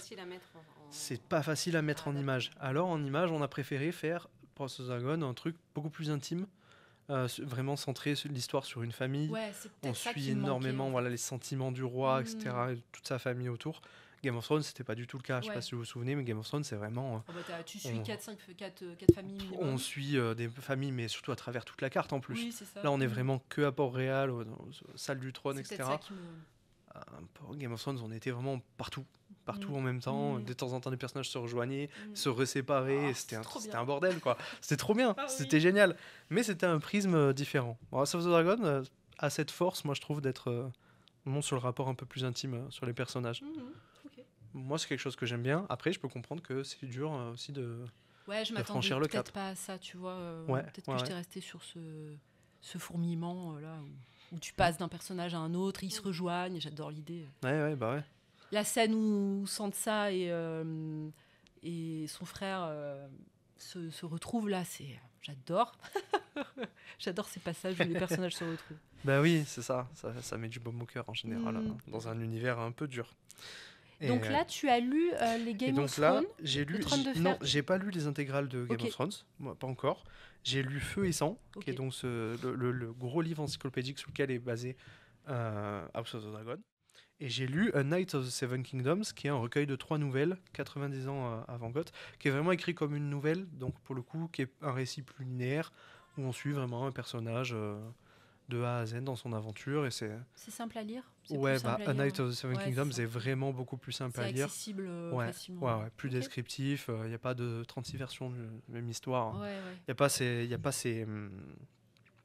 son style d'écriture, je crois que ça s'appelle c'est une écriture en POV, c'est-à-dire qu'on se met dans les yeux d'un personnage et on voit sa perception de l'histoire. C'est-à-dire que du coup, il peut y avoir une autre perception par un autre personnage, et je crois que les intégrales de Game of Thrones sont aussi écrites de cette manière-là. Donc c'est assez particulier à lire, parfois c'est compliqué. Mais A Night of the Seven Kingdoms est très simple à lire, et il y a une adaptation en série qui arrive en 2025 sur HBO Max. Donc, ce sera plutôt pas mal, je pense. Si vous voulez avoir le bouquin, je pense qu'il est accessible en médiathèque, j'imagine. On a Game of Thrones, mais j'ai pas. Mais je me pencherai sur la question quand même parce que. Voilà, il y a ça qui existe. C'est de la bonne littérature, je pense. Oui, carrément. Voilà, George R. R. Martin, c'est quand même fondateur de la fantasy. Et puis j'essaie de mettre en avant un peu ce sous-genre. Hein, on peut dire ça quand même, de l'heroic fantasy, du fantastique de la fantasy. J'aime bien en acheter en bibliothèque, le mettre en avant. Et pareil, j'aime bien convertir les gens à cette littérature. C'est une vraie satisfaction pour moi. Donc, mais j'en achète. Bien, la fantasy. Et en plus, vraiment, ce genre de littérature, c'est souvent écrit par des gens assez doués, des philosophes, qui, en fait, ça permet, l'heroic fantasy, le fantastique, tout ça permet de dire des choses très profondes, philosophiques, politiques, voilà. Et en passant par des biais un petit peu, en parlant d'autres choses. Mais c'est très riche, en fait. Et ça fait se poser des questions. Et ça, c'est vachement bien. Et ça fait travailler l'imaginaire aussi. Moi, c'est ce que j'aime beaucoup. C'est ça. On crée un univers qui est merveilleux, dans lequel on a envie d'être. Un petit cocon. Et je trouve que ça questionne vachement notre rapport aux histoires, en fait, et à la fiction. Pourquoi on se raconte des histoires dans notre origine ?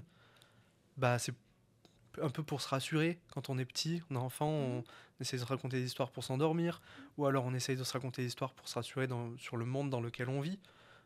Généralement, ça a été ça quand les Grecs ont fait leur mythologie. C'était pour expliquer des choses du quotidien qu'ils ne comprenaient pas.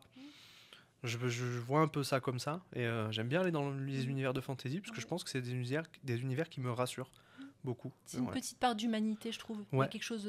Totalement. Voilà, je sais pas comment le dire, ça m'est venu comme ça, mais oui, tu comprends totalement. ce que je veux dire. Ouais, complètement. Oh, c'est beau. Complètement. Non, mais c'est vrai, c'est ce qu'il y a de plus doux, je trouve. Oui, complètement. Ouais.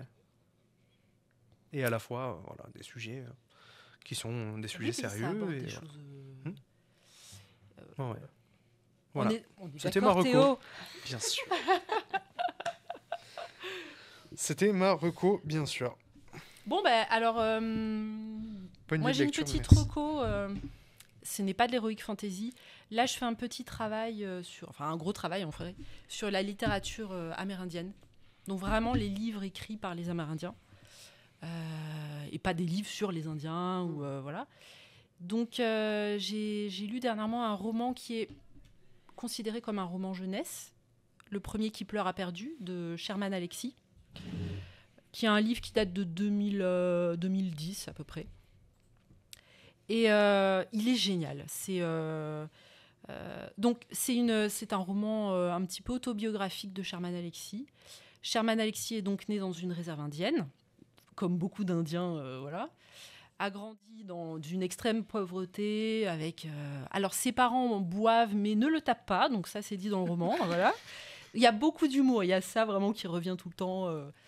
Et il veut s'extraire de cette vie pauvre, en fait. Il part à une université qui est à 30 km. Donc, la réserve a son école, son collège, son lycée, son université. Et en fait, ça reste... les Indiens restent dans cette réserve. Et c'est normal. Voilà. Tu nais pauvre, tu mourras pauvre, tu vivras pauvre. Et c'est normal, tu vois. Donc, lui s'extrait de ça et part dans une université blanche et riche, où il est le seul Indien. Et ce qui est aussi intéressant à dire, c'est que le personnage, dès le départ, part très mal parce qu'il a une espèce d'encéphalo. Il a trop de liquide dans son cerveau, dans sa tête. Oui. Donc il part avec au lieu d'avoir 32 dents, il en a 42. Voilà. Il est très intelligent. Et voilà, donc c'est un roman... moi, je l'ai lu en une après-midi. Vraiment, je lis pas très vite en vrai les romans, donc c'est pas mal. Je voulais pas le lâcher, j'étais bien avec ce roman, il m'a fait rire. En même temps, je me suis posé beaucoup de questions sur la condition des Amérindiens. Et il est donc c'est un roman, mais de temps en temps, il y a des petites incrustations de dessins parce que le personnage dessine, qui sont assez humoristiques et caricaturaux, voilà, qui sont assez drôles. Ça peut vraiment se lire à partir de 13 ans, je dirais. Et les adultes, allez-y aussi, les yeux fermés. Donc, Sherman Alexie, le premier qui pleure a perdu, génial. Trop, trop bien. Et voilà. Dernier petit coup de cœur au niveau de littérature. J'en ai plein aussi, mais je vais rester sur celui-là, sinon... Tu parles de ce que tu veux. Ouais, voilà. Pas de problème, hein. Donc... moi, j'en ai qu'un, ça va montrer goût. C'est très mais t'en as qu'un, il y a plusieurs tomes. Oui, c'est un univers, mais bon. C'est pour ça. C'est justement pour ça que j'en parle. Parce que du coup, c'est trouvable en médiathèque, au moins le début. Oui. Ouais. Alors, moi, je vais être sur un genre complètement différent. Et j'ai choisi le roman La Jurée de Claire Géano, qui est sorti en 2023. Alors, l'histoire, imaginez, vous recevez un courrier officiel vous indiquant que vous allez être jury dans un procès aux assises. Et donc, c'est ce qui arrive à l'héroïne, à Anna Zeller. Et elle est à la fois hyper enthousiaste et en même temps pleine de doutes par rapport à la situation. Et j'ai relevé une phrase au début du livre qui résume bien son état d'esprit. Elle dit « C'est l'aventure, je vais vivre quelque chose d'exceptionnel, quelque chose qui ne se choisit pas. Il y aura des larmes et des frissons, ce sera dur, sûrement, mais tellement, tellement enrichissant. » Et en fait, elle va devoir donc juger dans un procès pour empoisonnement et meurtre d'une vieille dame qui s'appelle Madame Gilberte Gagneron. Mais les prévenus ne sont autres que son neveu et la compagne de celui-ci. Et du coup, en fait, au début du procès, elle y va sans imaginer que ce procès, il va complètement bouleverser sa vie. Et il va bouleverser sa vie parce que ce procès, il va la replonger 20 ans plus tôt en Bretagne. Elle a vécu un événement traumatisant et à ce moment-là, elle ne s'appelait pas Anna Zeller, elle s'appelait Anna Boulanger. Ce qui m'a plu dans ce livre, c'est vraiment, j'ai été happée dès le démarrage par le personnage d'Anna. En fait, il y a plusieurs histoires à l'intérieur. Il y a l'histoire de l'enfance d'Anna, il y a l'histoire de sa famille, il y a son histoire en tant que jurée, il y a l'histoire de la victime, il y a l'histoire des prévenus. Et donc, toutes ces histoires, elles s'entremêlent pour nous aider finalement à résoudre l'enquête de la vie d'Anna. Qu'est-ce qui a bien pu se passer il y a 20 ans, qui l'a obligée à changer d'identité et qui, du coup, a eu un impact énorme sur sa vie, mais dont elle a pu occulter un certain nombre Elle a été témoin d'un meurtre ? Elle est, ça, je ne vais pas, elle est protégée. Je ne vais pas spoiler, C'est mais envie, du ouais. coup, voilà, c'est témoin protégé. Et en fait, c'est aussi intéressant. Alors, les rapports entre les personnages sont complexes et c'est très bien fait. Et c'est aussi intéressant sur l'analyse de comment un événement traumatisant, comment il éloigne et en même temps il rapproche une famille. C'est-à-dire que du coup ils ont dû se souder au moment de cet événement traumatisant, mais il y a des événements qui vont faire que ça va aussi les éloigner. Et donc on est dans un univers juridique, on est dans l'univers du procès, mais pour autant c'est très bien documenté, c'est très réaliste, mais c'est hyper simple à lire. Donc, faut pas du tout se dire, oh là, c'est un univers qui me parle pas, parce que franchement, en fait, c'est juste... certes, c'est dans un univers juridique, mais en fait, c'est juste des histoires qui s'entremêlent. Et en fait, il faut avoir envie de récupérer finalement tous les indices que l'autrice, elle nous distille dans le roman pour après avoir assemblé toutes les pièces du puzzle. Donc, moi, j'ai passé un très bon moment de lecture. Donc, voilà ma reco. C'est chouette, ça donne très envie. C'est qui l'auteur ? Claire Géano. Okay. Ah, ça me donne super envie. En ce moment, je suis vachement sur des histoires juridiques, etc. Ça m'intéresse beaucoup, ce genre de cas. Je suis une série avec mon père qui est vieille comme le monde et que tout le monde connaît. New York Police Judiciaire ou Unité Spéciale. Exceptionnel. Mais même des épisodes à la volée, comme ça, nous on regarde pas dans l'ordre. On regarde des épisodes qui passent le soir à la télé. Et c'est vraiment mais génial, quoi. Chaque fois, c'est des cas d'affaires. C'est ça que je trouve bien avec ce genre d'histoire. C'est des affaires juridiques, criminelles. On part d'un constat qui est une enquête et on commence à comprendre des comportements humains. Qu'est-ce qui se passe, comment un humain réagit face à tel cas qui peuvent être des cas très très extrêmes, très très complexes. Et derrière, comment la justice réagit aussi. Mais je trouve ça vachement bien, ça donne très envie de lire, parce que j'ai l'impression que ça va un peu là-dessus. Oui, Ouais. C'est pas très policier. Dans le sens où, à part le meurtre dont la victime a été, le meurtre qu'il y a eu sur la victime, mais c'est vraiment, c'est un peu plus comme une enquête, quoi. Petit à petit, tu remets tous les éléments en perspective. Et quand on dit ça, ça peut faire un peu peur en disant oh là là, mais il va falloir que je réfléchisse. Du coup, que ça doit être assez mais en guidé. fait, c'est super bien fait. C'est son premier roman et je pense que c'est vraiment quelqu'un à suivre. Moi, ça me fait penser à la Palme d'Or de l'année dernière, Anatomie de la chute. Ouais. Qui parle de ça. Je pense que ça. J'ai plus son nom. J'ai Justine Triet, mais c'est pas du tout Justine Triet. Non. Donc, Si. Ah ouais. Si. Oui, c'est Justine Triet. Moi, je pense que c'est pas non plus. Ouais, t'as vu, c'est rigolo. Et tu devrais le voir parce que Anatomie de la C'est chouette chute, parce que je repars avec plein de il est recos. très bien. Hein. Alors, le problème, c'est que comme tout le monde en a beaucoup parlé, parce qu'il a eu la Palme d'Or, les gens s'attendaient à un chef-d'œuvre. C'est pas un chef-d'œuvre, hein, soyons clairs, mais en tout cas, au niveau, c'est très intelligent. Oh là, tu t'engages toute seule sur ce terrain. Oui. Moi, Non. moi, je n'y vais pas. Alors, non, j'ai pas dit. C'est pas. On va dire, cinématographiquement parlant, au niveau esthétique, il n'y a pas de. C'est pas magistral, on va dire ça. Au niveau du scénario, de la structure scénaristique du récit, c'est hyper intelligent. Ça va comme ça. Et c'est vraiment. Tes propos n'engagent que toi. Oui, tout à fait. C'est un vrai. En tout cas, moi, j'ai eu un vrai plaisir à voir ce film parce que c'est intelligent. Ça m'a fait du bien de voir quelque chose comme ça. Voilà. La régie n'est pas d'accord. La régie n'est pas d'accord. Je pense que vous aurez le loisir d'en parler. Très bien. Est-ce que la régie peut me dire si elle a aimé ou pas, ou si elle a de... Je pense que la régie a aimé, ouais, c'est bien le genre de la régie. Alors moi aussi, hein, j'ai aimé, mais voilà, au niveau esthétique, on va dire, parce que j'aime bien. Je pense que Théo, il est pareil. Quand tu as fait des études de cinéma, après tu deviens un peu pointilleux sur les mouvements de caméra, le cadrage, les. Ça dépend, hein. Ça dépend les films, moi. Vraiment. Bon, il y a des films. Oui. Moi, j'ai défendu des films auprès de mes amis. Et vraiment, c'est. Style. Moi-même, je sais que j'aurais pas dû le faire. Mais c'est vrai que parfois, du style. On a toutes nos faiblesses. Pas d'exemple. T'en as je sais pas. Des trucs un peu pourris que je pourrais défendre.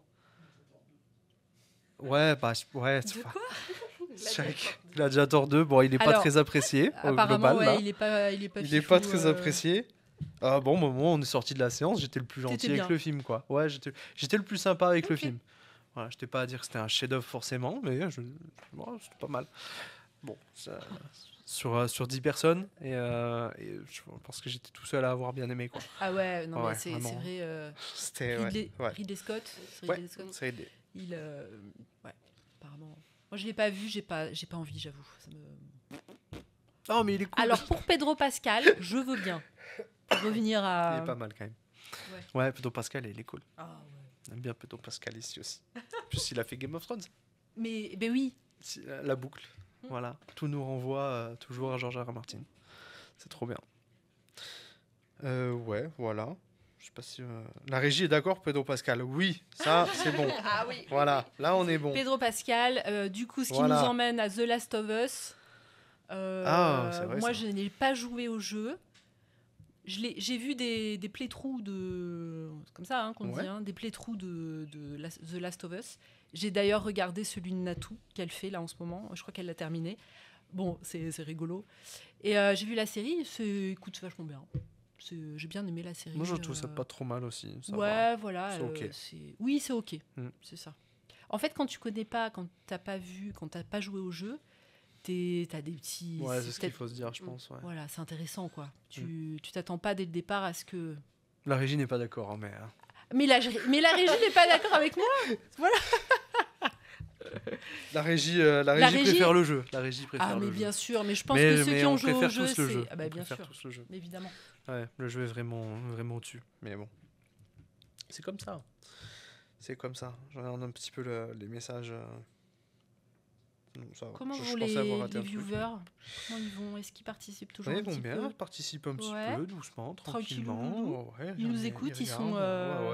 Ils boivent nos paroles. Ils sont là, je pense qu'ils aiment bien nos recommandations, plutôt, je pense, dans l'ensemble, là. Ah bah écoute, trop bien. Ouais, franchement, je pense...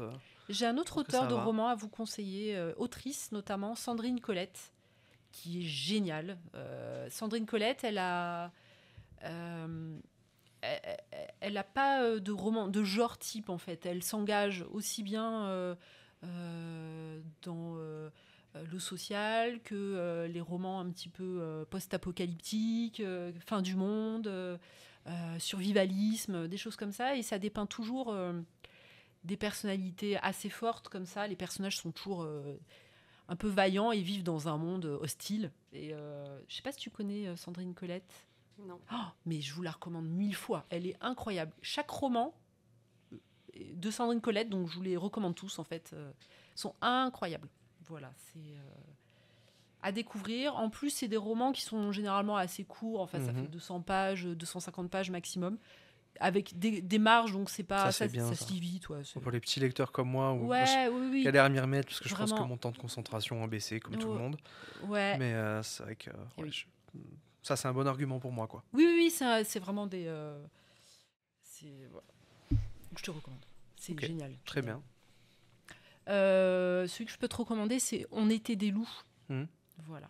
Donc, Ok. l'histoire d'une famille qui vit en autarcie dans la montagne. L'époque n'est pas trop située, mais bon, on peut imaginer que c'était au début du siècle, du Mhm. 20e. Et le père et le fils se retrouvent seuls sans la maman, pour X raisons, et ils survivent seuls. Donc, tu as le rapport père-fils qui s'engage là-dedans et qui est hyper forte et très dure. Vachement bien. Voilà, Sandrine Colette. Ok. Trop bien. Est-ce que vous avez d'autres recommandations littéraires à faire Non, je pense que ou pas je trop pense que c'est bien. Hein. On a déjà mis On un a des pas films, mais, sur les films, donc Oui. on peut peut-être aller dessus. Mais ouais, si vous voulez.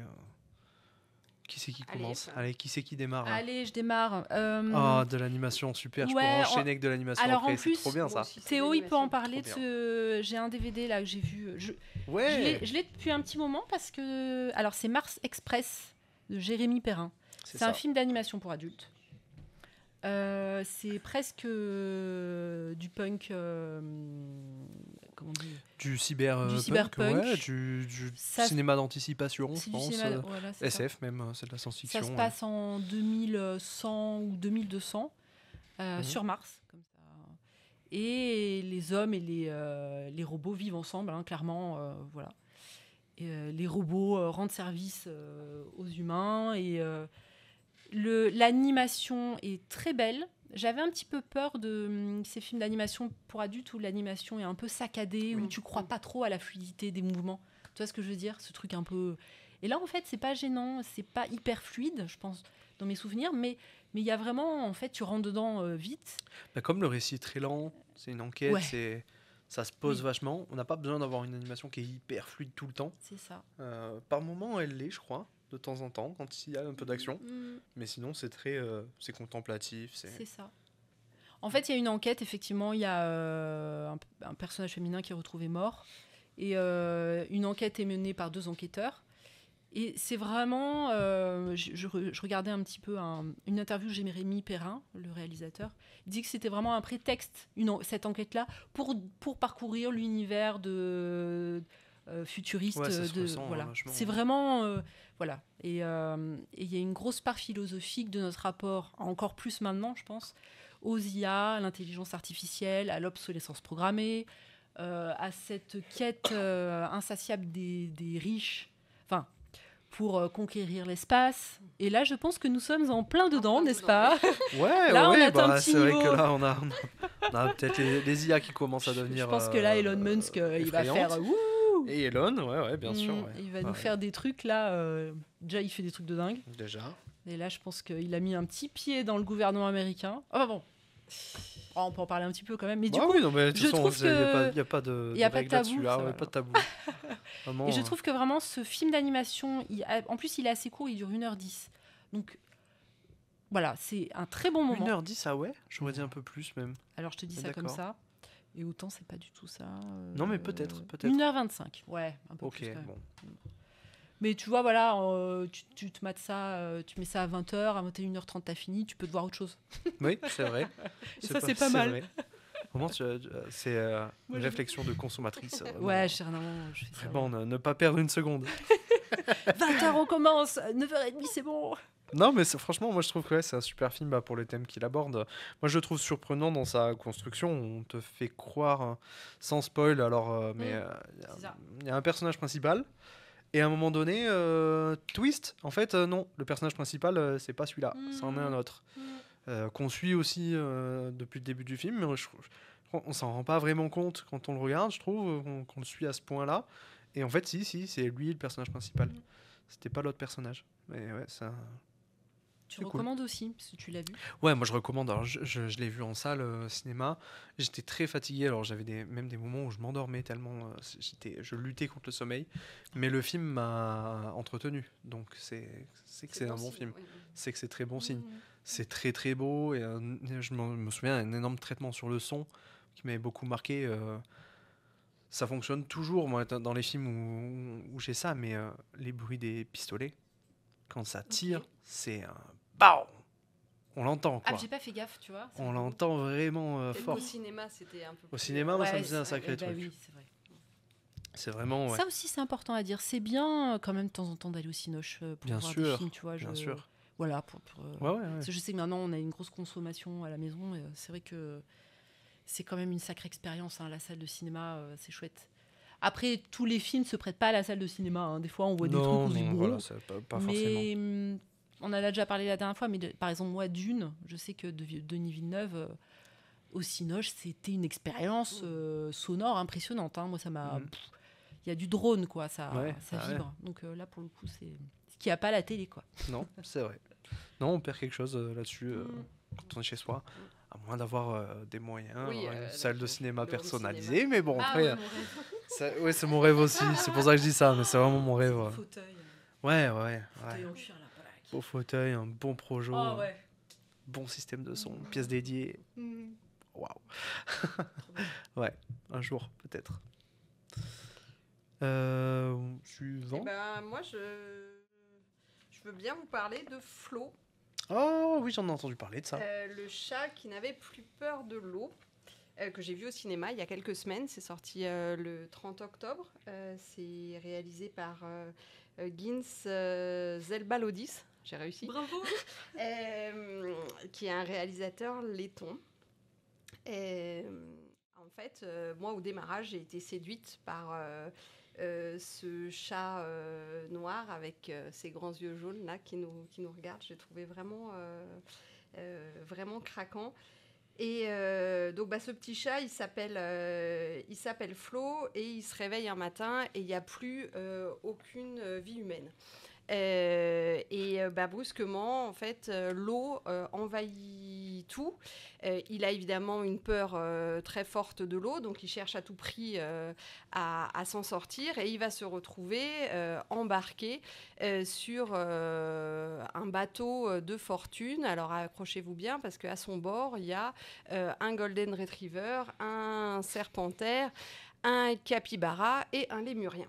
Voilà. Ok. Donc il monte dans ce bateau, et on va suivre en fait son voyage, un peu comme un voyage initiatique. Et vraiment, la force de ce film d'animation, c'est que tout repose sur la narration visuelle.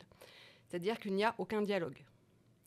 Et donc on entend c'est bon signe, ça. les cris des animaux, les bruits de la nature. Il y a une musique qui est envoûtante. Enfin, on est vraiment transporté par la musique. Mais du coup, donc, tout est sans dialogue.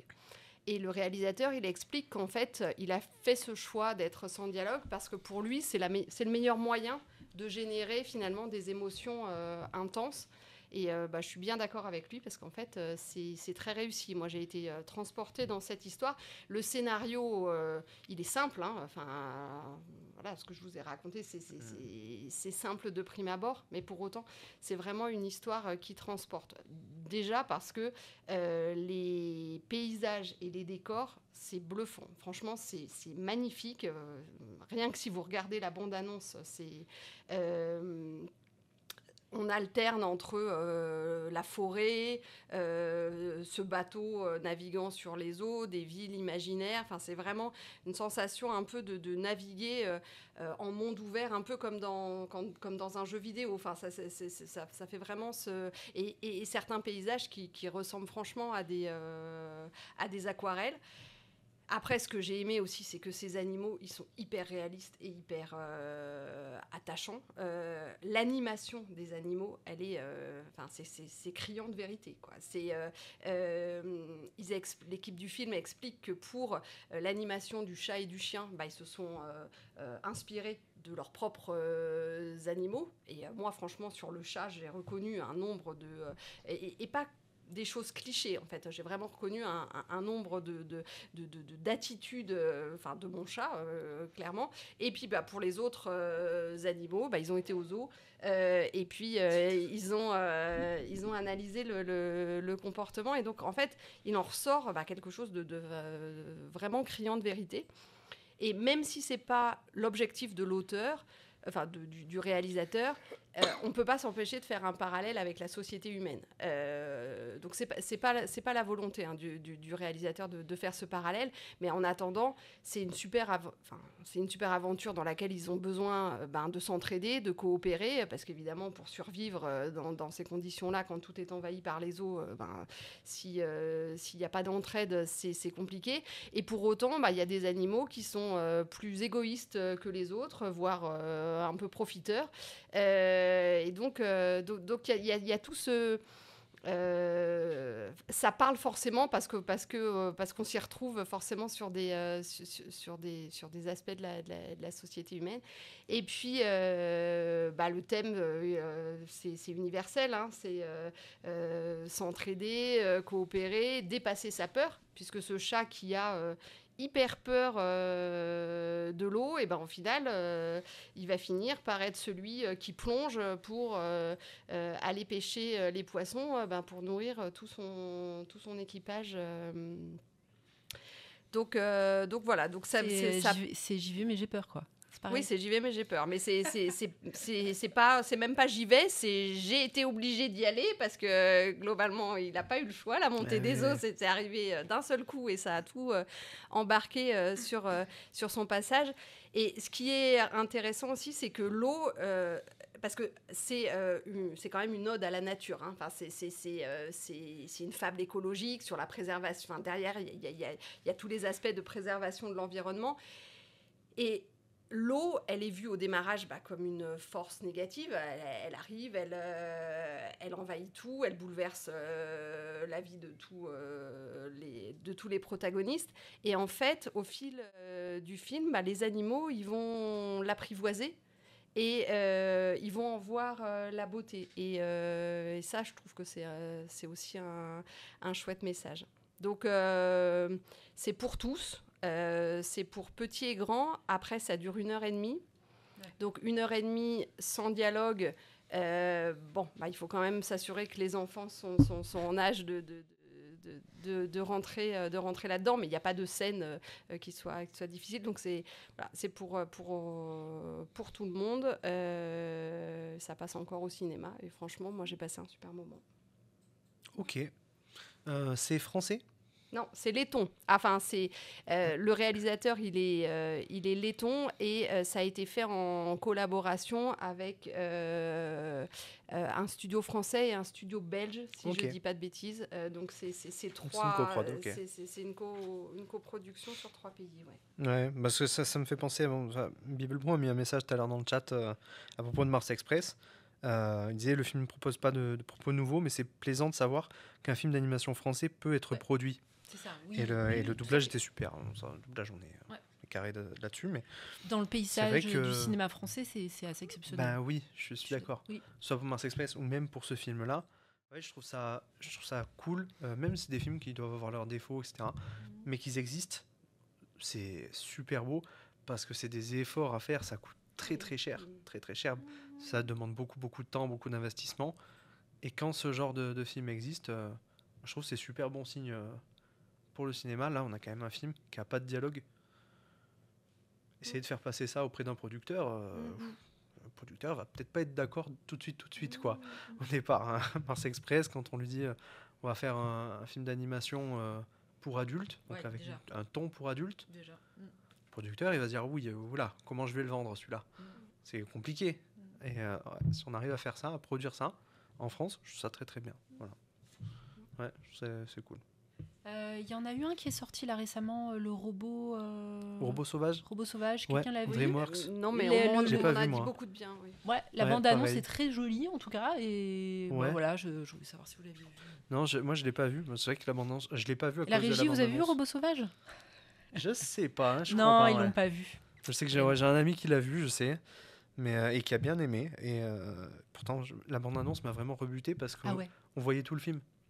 Ah, On voyait même la fin. Alors, enfin, pas la toute fin, de c'est ce vrai que qu'ils j'ai sont compris. pas mal hein, des fois sur Mais les on bandes voyait annonces. vraiment énormément du Mm. film. Bon, au bout d'une bande-annonce de 4 minutes, je me suis dit, bon, bah, il était cool le film, je vais pas aller le voir, moi, du coup. Merci. Merci, voilà, c'était chouette. Mais ouais, mais il faudrait que je le voie, du coup, parce que je l'ai raté, en salle. Mm.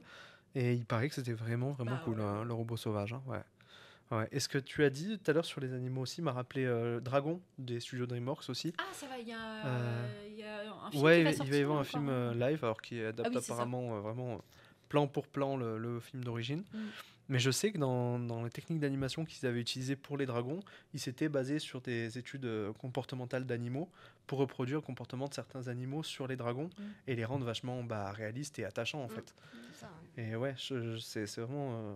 Il y a beaucoup de studios qui font ça pour leurs animations d'animaux. Je trouve ça vraiment cool. Mais Ouais. et là, j'ai trouvé du coup, comme c'est vraiment centré sur 4 ou 5 animaux, c'est très travaillé. Et ouais. Les attitudes sont vraiment très travaillées, y compris sur des détails.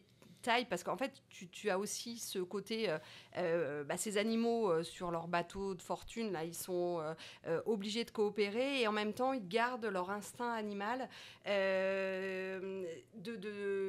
qui leur dicte en fait de garder leur distance. Et ça, c'est très bien rendu. Et là-dedans, dans ces animaux, il y a un lémurien qui en fait collectionne tous les objets. Et donc sur le coup, tu as un peu l'impression qu'il représente un peu la société un peu de consommation où en fait il a ce besoin de collectionner tous les objets. Donc dès qu'il trouve un objet, il prend tout, etc. Et en fait, en lisant un peu le dossier de presse et une interview du réalisateur, il dit que c'est pas du tout ça. C'est qu'en fait, ce lémurien, c'est l'instinct des lémuriens de faire ça et qu'en fait, il est obligé de se comporter comme ça, même si dans le film, il n'y a plus d'autres lémuriens, il est le seul, mais qu'en fait, c'est sa manière d'être intégré au groupe que d'avoir le comportement qui est associé à son groupe. Donc, l'analyse, elle est assez poussée sur les différents comportements des animaux. C'est vraiment chouette. Ouais, c'est vachement bien. Oui, Bibelbrook nous dit ça fait effectivement penser à un jeu vidéo Flo, un peu à la Journey, j'ai l'impression. Je sais pas si vous connaissez en chat, un jeu vidéo qui s'appelle Little Kitty Big City, qui est sorti il y a pas très très longtemps, je crois que c'était cette année, qui est vraiment très proche de ça, parce que du coup on contrôle un petit chat noir qui ressemble un peu à ce que je vois sur l'affiche, vraiment avec ce même aspect graphique et tout ça, et qui est un jeu en open world. On contrôle un chat qui est tombé du balcon de son immeuble, qui est un giga building, et il veut remonter. Et il est dans la ville, du coup, et il doit faire plein de tâches. Oh, c'est bien ça. D'accord. Ouais. Et c'est cool parce que ça joue vachement avec les comportements du chat. Donc il est capable d'escalader un petit peu un mur, s'accrocher avec ses griffes. Il peut vraiment C'est longer pas un petit stressant mur sans comme, tomber. comme Vraiment enfin, pas du tout stressant. ouais. On peut pas mourir. Donc Ah, c'est vraiment. cool. Moi, ça me va, ça. Parce On que peut sinon- tomber de 50 mètres et le chat retombe sur ses pattes ben oui. et il est Ah, bien. Volte-face. Voilà, il fait volte-face. Il déteste l'eau. Donc dès qu'il a de l'eau, il peut pas passer. Il faut trouver un autre chemin.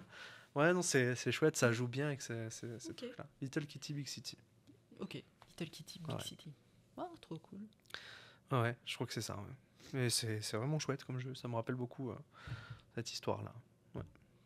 Bon. Ouais. Je pense que c'est bon. Oui, Ouais. J'ai pas fait Marocco, moi, je crois. Hein. non. On attend ta reco Ouais, cinéma. c'est vrai. En film Ouais. Non, ouais. Alors, Reco film, je sais même pas si j'en ai, Si, parce mais que t'as parlé de House of the Dragons, la Ouais. série, mais pas film, ouais. Ouais. Pas... Mais c'est vrai qu'animation, j'ai envie de parler d'un Ah. truc parce que c'est. En plus, je le regarde en ce moment. C'est vraiment d'actu. Mais j'ai parlé de manga, on a beaucoup parlé de manga tout à l'heure. J'ai parlé d'Akira Toriyama, auteur de Dragon Ball. Et Akira Toriyama, bon, je sais pas si vous le savez, mais il nous a quittés cette année. Eh ben, si. Et oui, en mars dernier, il est décédé. Et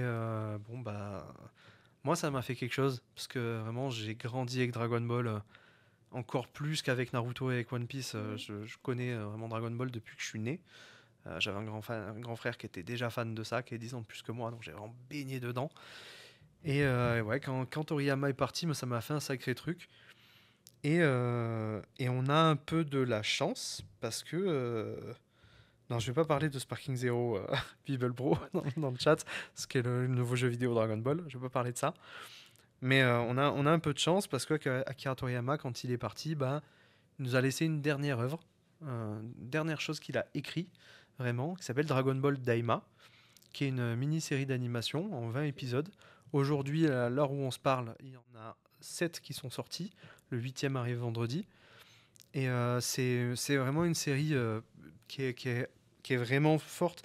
C'est assez fort qu'il ait pu la sortir à ce moment-là, parce que Dragon Ball, c'est productif en termes de contenu depuis des années. Ça s'est jamais vraiment arrêté, finalement. Il y a eu Dragon Ball GT, qui était une première suite de l'histoire de Dragon Ball dans les années 90, et qui n'était pas écrite par Toriyama lui-même. Il avait un petit peu participé à quelques idées, il avait donné des concepts art visuels, mais pas plus que ça, il était assez éloigné. Et il a toujours dit, peut-être que je dis des bêtises, hein, mais il me semble que c'est ça, moi c'est ce que j'ai toujours entendu en tout cas. Il a souvent dit que lui, son objectif, là, c'était de faire, depuis les années 2000, son propre Dragon Ball GT. De faire sa suite à lui, écrit avec ses idées, etc., qu'il avait eues pour GT. Il a fait une suite en 2015 qui s'appelle Dragon Ball Super, qui est une suite un peu controversée parce que très centrée sur les combats, très centrée grand public, en fait, et très éloignée de ce qu'on... C'est controversé, ça parce que... Ah, c'est pas... Ma fille et auprès des fans. Hein. Et mon conjoint sont fans. Ouais, ils sont allés voir au cinéma parce que il y a eu. On est d'accord. Oui, il y a eu un film. Ils ont kiffé, hein. Ouais. Ils ont pris combat à fond. C'est quand même pas mal. À fond, et parfait. Ça reste du Dragon Ball, vraiment, du Dragon Ball Z plutôt dans l'âme, donc vraiment du combat dans le gigantisme. Ah oui, c'est ça. Toujours plus haut, toujours plus fort. Voilà, c'est presque absurde, en fait, en vérité. C'est ça. Oui, ça reste drôle, voilà. Ça, il y a toujours cette petite touche d'humour. C'est ça. Et Dragon Ball Super, donc ça a vécu jusqu'en 2022-23 à peu près. Il y a le manga qui est toujours à jour et qui a été repris par un autre auteur. Hein. C'est même pas Toriyama qui l'écrit. Et Toriyama, il a pu écrire cette série Dragon Ball Daima, 20 épisodes d'animation. Je pense que vous voyez des images là.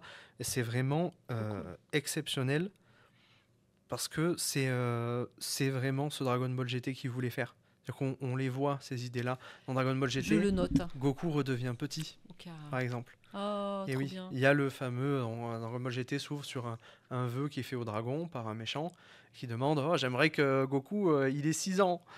Et ben Dragon Ball Daima, c'est ça. Trop bien. Goku est rajeuni plutôt, et tous ses amis aussi. Donc ils ont tous 6 ans. Et on est de retour dans cet univers Dragon Ball du début des années 80, où Goku il est petit, il est enfant, il découvre un peu le monde. Alors là, on sent qu'il a plus d'expérience parce qu'il a quand même ses souvenirs, mais il est de retour dans le corps d'un enfant de 6 ans.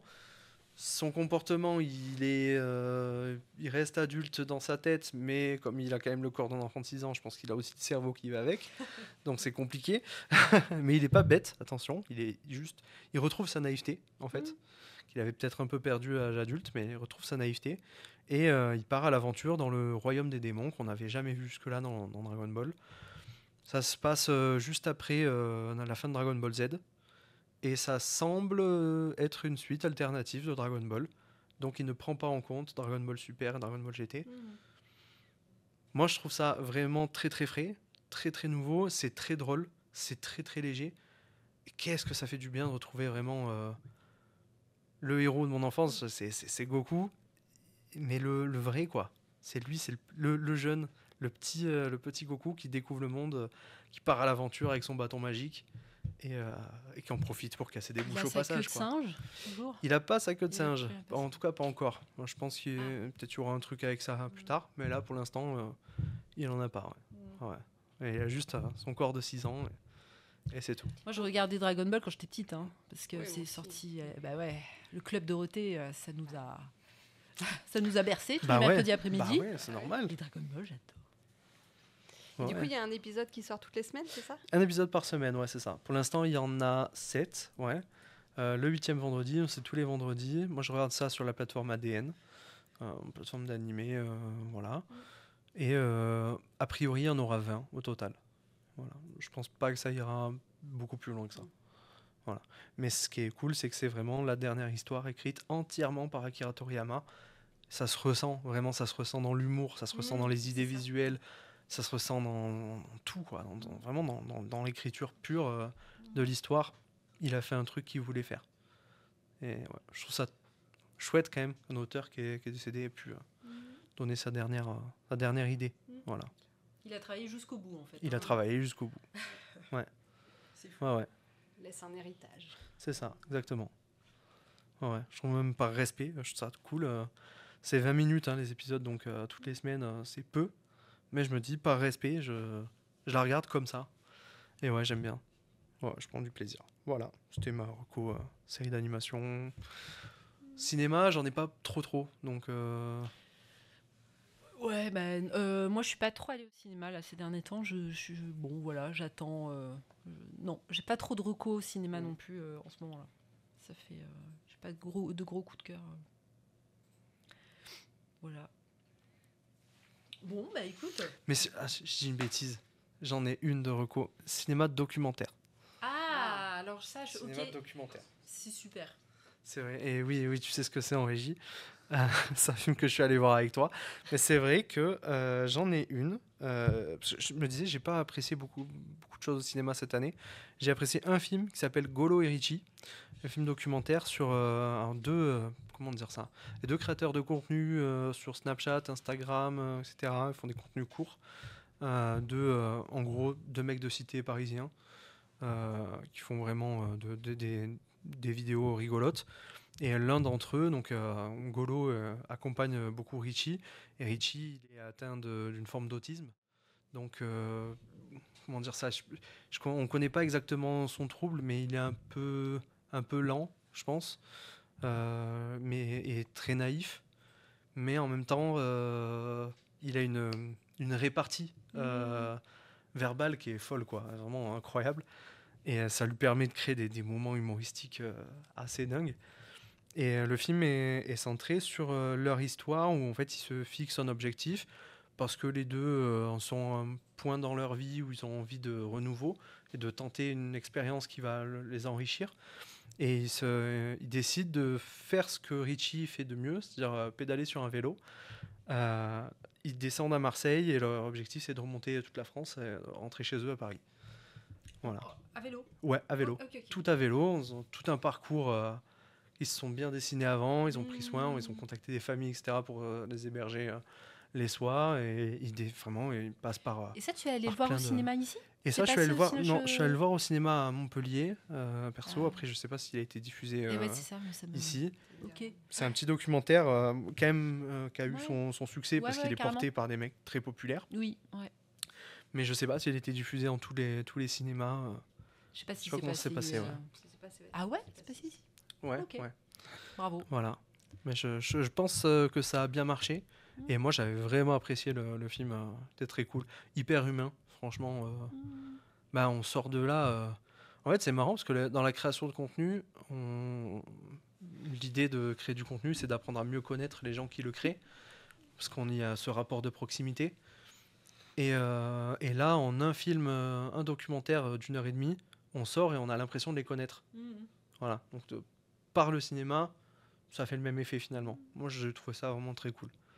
Voilà. C'est bien, c'est chouette de parler du film documentaire parce qu'il y a de très très très bons films documentaires qui sortent régulièrement. Et là, j'ai rien qui me vient tout de suite en tête, mais la prochaine fois, c'est une très bonne idée. Je parlerai peut-être un peu plus de films documentaires. Les gens consomment beaucoup pépites, là, en ce moment. Il y a des pépites magnifiques. Ouais. Moi, j'en profite pour dire que Arte met régulièrement sa bibliothèque sur YouTube, accessible gratuitement. Ouais. C'est chouette, hein. Franchement, en ce moment, je découvre plein de documentaires, je me régale. La RD1 sur la vie de Tolkien, qui était super bien récemment. C'est pas un truc qui est en 3 parties même, qui est très très long? Non, parce que j'ai vu quelque chose comme ça. Sur Tolkien, non, c'était en une partie, un documentaire d'1 heure. Après, ça doit exister, je pense.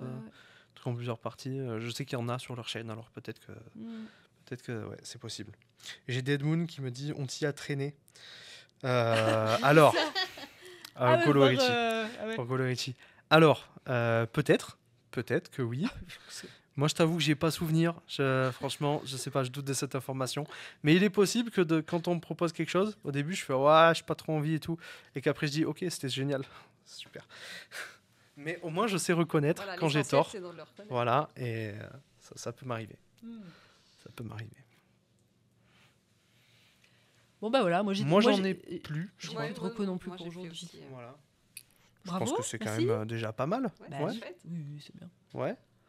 Petit. Alors comment tu te sens, Ouais, Claire? ouais. Eh ben, très bien. En fait, je pense que j'ai complètement T'as aimé oublié l'exercice? la caméra. Ouais. C'est Ouais, bien. ouais, c'est très chouette. C'est super. J'adore faire ça. Faire une émission Twitch avec quelqu'un dont c'est la première fois et récolter son témoignage juste après. Et vraiment, c'est toujours le même. Bah C'est oui, vraiment non, mais toujours c'est le vrai même, que hein. c'est, en fait, là, c'était une discussion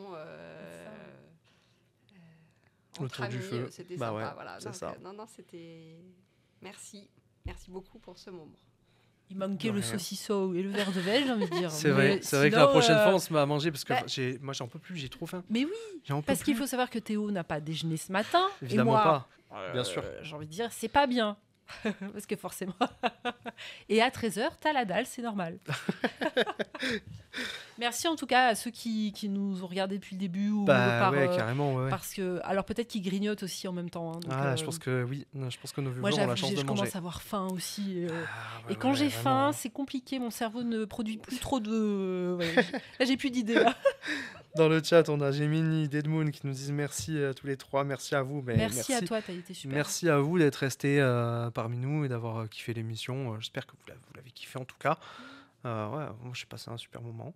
Très content d'avoir accompli ça. Ouais, Je suis vraiment trop heureux. Ouais. Si on en refait et pour les prochaines fois, donc effectivement que les gens donnent leur avis et peut-être effectivement aussi pourquoi pas suggérer des thèmes, Ah ouais, bien sûr. quelques pistes. Ouais, Après ouais. nous on fait ce qu'on veut parce que on est des gens libres. On Mais, est libre. mais tu vois ça peut peut-être tu vois s'ils ont envie d'entendre certaines choses, musique ou pas. Musique c'est pas facile. Il y a tellement de choses à dire en musique. Musique, c'est pas facile. Ouais. Mm. Mais c'est vrai qu'il y a une offre Médiathèque pour la musique, alors Et ouais. il faudrait en parler. Ouais. Ouais. Jeux vidéo, je sais pas si on en avait parlé. Alors mais, nous, il y a le projet d'avoir des jeux vidéo. Ouais. On n'en a pas trop parlé encore, mais je ne sais pas vraiment. Alors, si on pourra les prêter, en tout cas, il y aura des jeux vidéo dans la future médiathèque qui est en train d'être rénovée là. Et on va démarrer avec pour jouer sur place, prêter les jeux. En même temps, un jeu vidéo, nous les DVD par exemple, on les achète 50 € chaque DVD, c'est très très cher parce qu'on paye des droits de prêt et de consultation. D'accord. Ouais. Donc c'est 50 €. Et finalement, un jeu, c'est quoi 70 €, quelque chose comme ça. Je pense, 9. Ouais, voilà, ça 9. dépend des supports. Sur Switch, ça va être moins cher, par exemple. Voilà. Donc 70, 60. Ah, c'est un peu les mêmes gammes de prix. Donc si on peut acheter des DVD, on peut aussi acheter des jeux. Et voilà. Donc il y aura ça. Après, faut l'animer, le fond jeu. Hein. Et moi, je suis pas douée par contre. Les jeux, c'est pas... Les gens qui s'y connaissent. Ouais, c'est ça. Il faut quand même aimer... J'aime bien, je trouve ça magnifique, graphiquement. Et puis, il y a des choses superbes en jeu. Mais je suis pas une très bonne joueuse. C'est-à-dire que je stresse beaucoup trop vite. C'est une catastrophe. Je prends aucun plaisir. Donc, le jeu avec le petit chat, Cat City, Little Kitty, Big City. Ça me va, tu vois. Ouais, ouais, ça c'est super ça. Voilà. En plus, c'est très court comme jeu. 2-3 heures et c'est fini. Impeccable. Ouais, pas plus, je pense. Ouais, c'est cool. Nous dit, Jimnick nous dit d'autres idées fantasy. Oui, on en reparlera, je pense, de fantasy. Est-ce que... Moi, j'adore ça. Vraiment, alors, c'est mon genre en préféré, roman, donc, parce que j'en lis pas mal, fantasy, fantastique aussi, voilà, si je lui pose la question.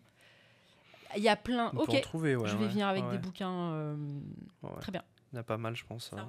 Même en termes de séries, ouais. C'est vrai. Ouais, il y en a d'autres, ouais. En fantasy ? Oui, bah déjà, moi, je parlerai de... Hein ? Ah oui, ok, c'est bon. Alors, tiens, on dit grand signe, ce qui m'affole. Oui, c'est vrai, je vois le message. Oui, il n'y a pas de souci, on vous donne le relais très vite. On conclut. Bon, je voulais dire encore 2-3 trucs, mais c'est pas très grave. prochaine fois. On va conclure assez vite. De toute façon, on va aller manger. Je pense qu'on a très faim. Simplement, vous pouvez retrouver Claire sur sa page Instagram, les Waouh de Claire. Oui, c'est ça. exactement. Voilà, je voulais juste conclure Super, aussi par ça merci. aussi. Et je pense qu'on a fait le tour. C'est bon? Ouais. Oui, c'est bien. Oui. Ok. Super.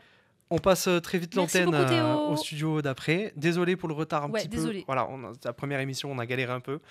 Et on oui. fait, Ah ouais. On fait des gros bisous. J'espère que vous avez passé un bon moment. Vous retrouverez vite la rediff sur YouTube, c'est promis. À la semaine prochaine pour moi, parce que je ferai du gaming. Et puis pour Media Day, je pense dans un mois à peu près. Et voilà. J'espère que vous avez passé un bon moment. Ciao. Bye bye. Au revoir.